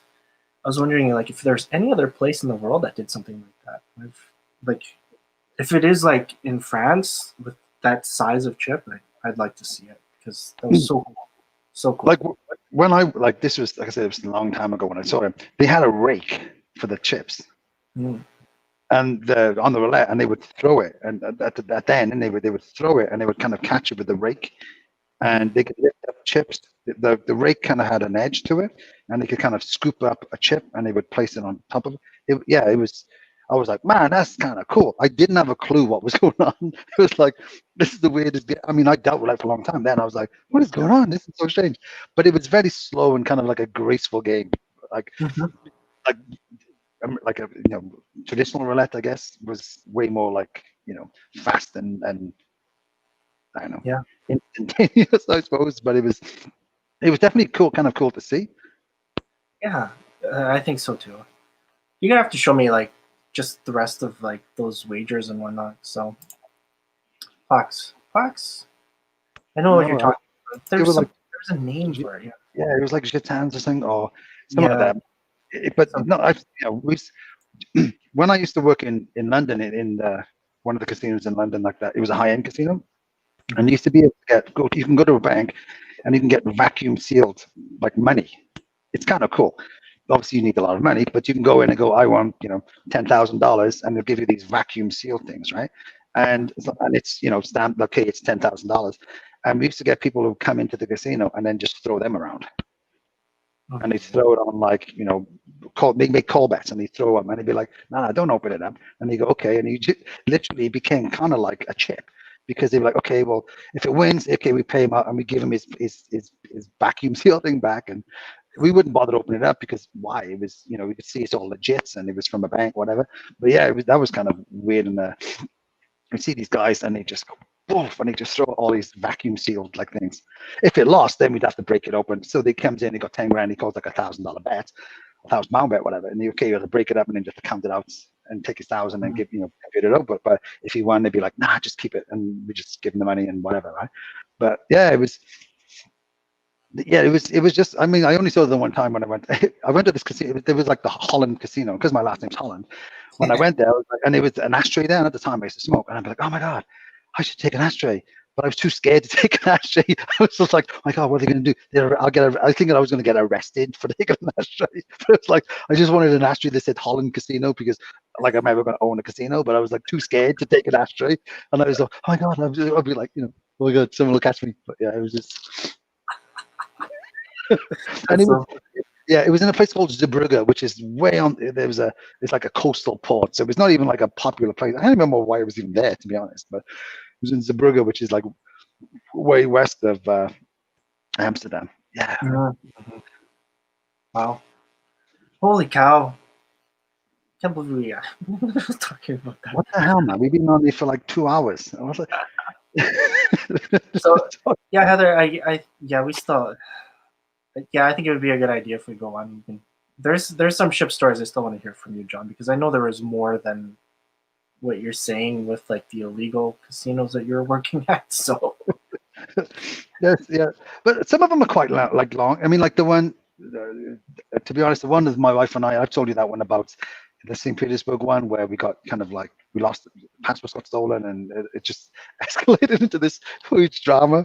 It's just now looking back, then it was just like, man, this is crazy. Now looking back, because man, that could have gone so bad.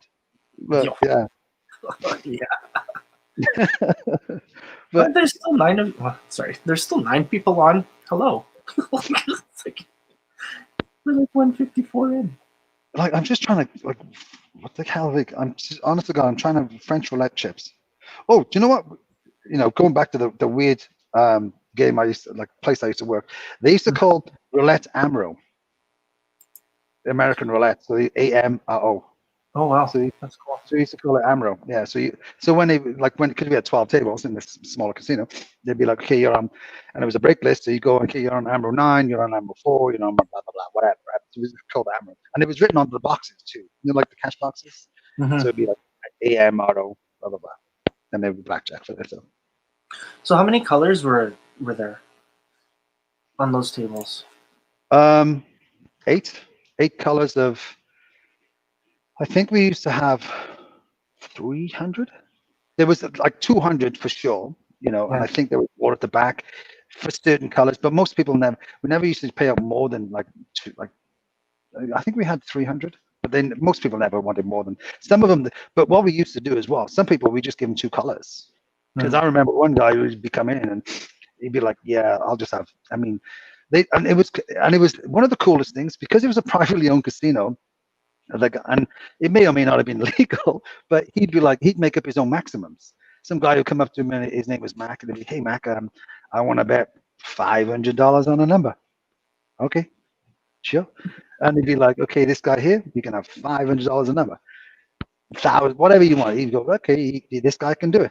And I'd be like, "All right." He says yes. He owns the casino. Let's go ahead. And that was one of the things, like, because this was one of the, like, allegedly what he used to do is whenever he needed work done on his casino, all these people would come up and, like, because he knew everybody and the people, and, you know, do you know him? Like, he's a contractor, he's a plumber, blah blah blah. And he'd be like, "Okay, I want this work," and he would hire them. He'd hire the gamblers to work on this casino, right? And they would brag something crazy about, "Oh man, I charged him double, I ripped him off. He was such a sucker." And I'm like, "Really? You're blowing it all back on his table." Who's the sucker, brother? I remember one guy told me, he goes, "Yeah, man, I thought I was ripping him off. I bought it, like, I charged him for, I can't remember what it was. He charged him for some renovation." He goes, "I charged him for this renovation. I went outside, I went out and I bought a Rolls Royce. 3 months later, I sold it for more than I bought it for, and I lost that money too. So not only did he make more money off me, he made money that I made on the car." Oh my god. That's so funny. Oh crap. Sorry, before we go, I did want to show that photo because the painting is pretty important. We're going to do the draw for that next week. So for those of you that are still on, that's the photo. That's The really actual cost. Yeah, it's amazing, right? And cost. I don't even know if I'm saying it right now. I have to, like, actually ask her to pronounce it. Oncostic. Really good method of I wonder how big that is. I mean, is it, you know, 4x4. Yeah, it's a small one. Oh, okay. Yeah, so 4 inches by 4 inches. Yeah. If you win it and it's like enormous, it's like 9 feet by 9. They're carrying it, you know, "Where'd you want this, John?" Like, what? I'd be like, "What is shipping on this?" I was like, yeah, it's so funny. But yeah, no, thank you, Cindy. Well, she was so fun to work with, and I saw her.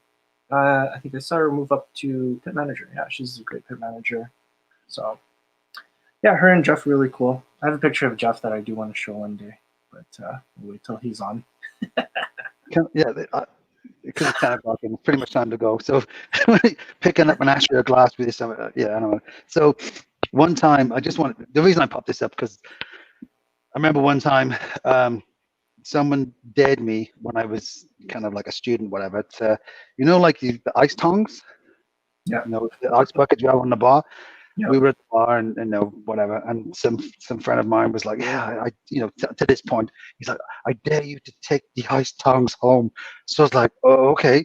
And this place had a dome and a bomb, bounced it at the door. So I was like, okay. And in my head, I'm like, well, how am I gonna do that? I was like, okay, I'll put it down my trousers.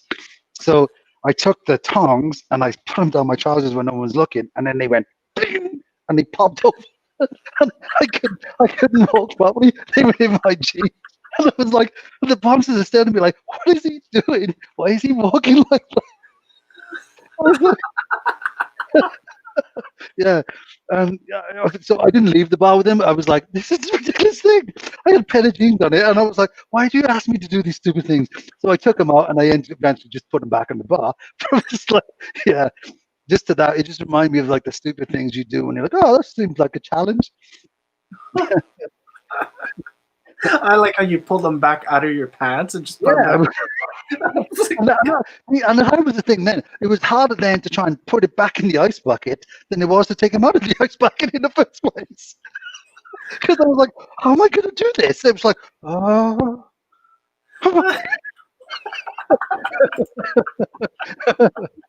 Oh my God, it's just, I know, sometimes, the craziest thing seems like a good idea. Okay, it's 10 o'clock. It's been a lot of fun. It always has been fun. So I'll see you next week, guys. Yeah, everyone, thank you for thank you for being a part of this channel. Thank you for joining this episode. Next week we're going to do the draw for the encaustic painting, and we didn't even do our roulette battle. We didn't have enough. We didn't have enough people on, but we're gonna have some people on. We'll do it for sure next week. So make sure you tune in. Yeah, guys, thank you so much. From John and I, have a great night. Okay, take care. Have a great night. Bye. Bye.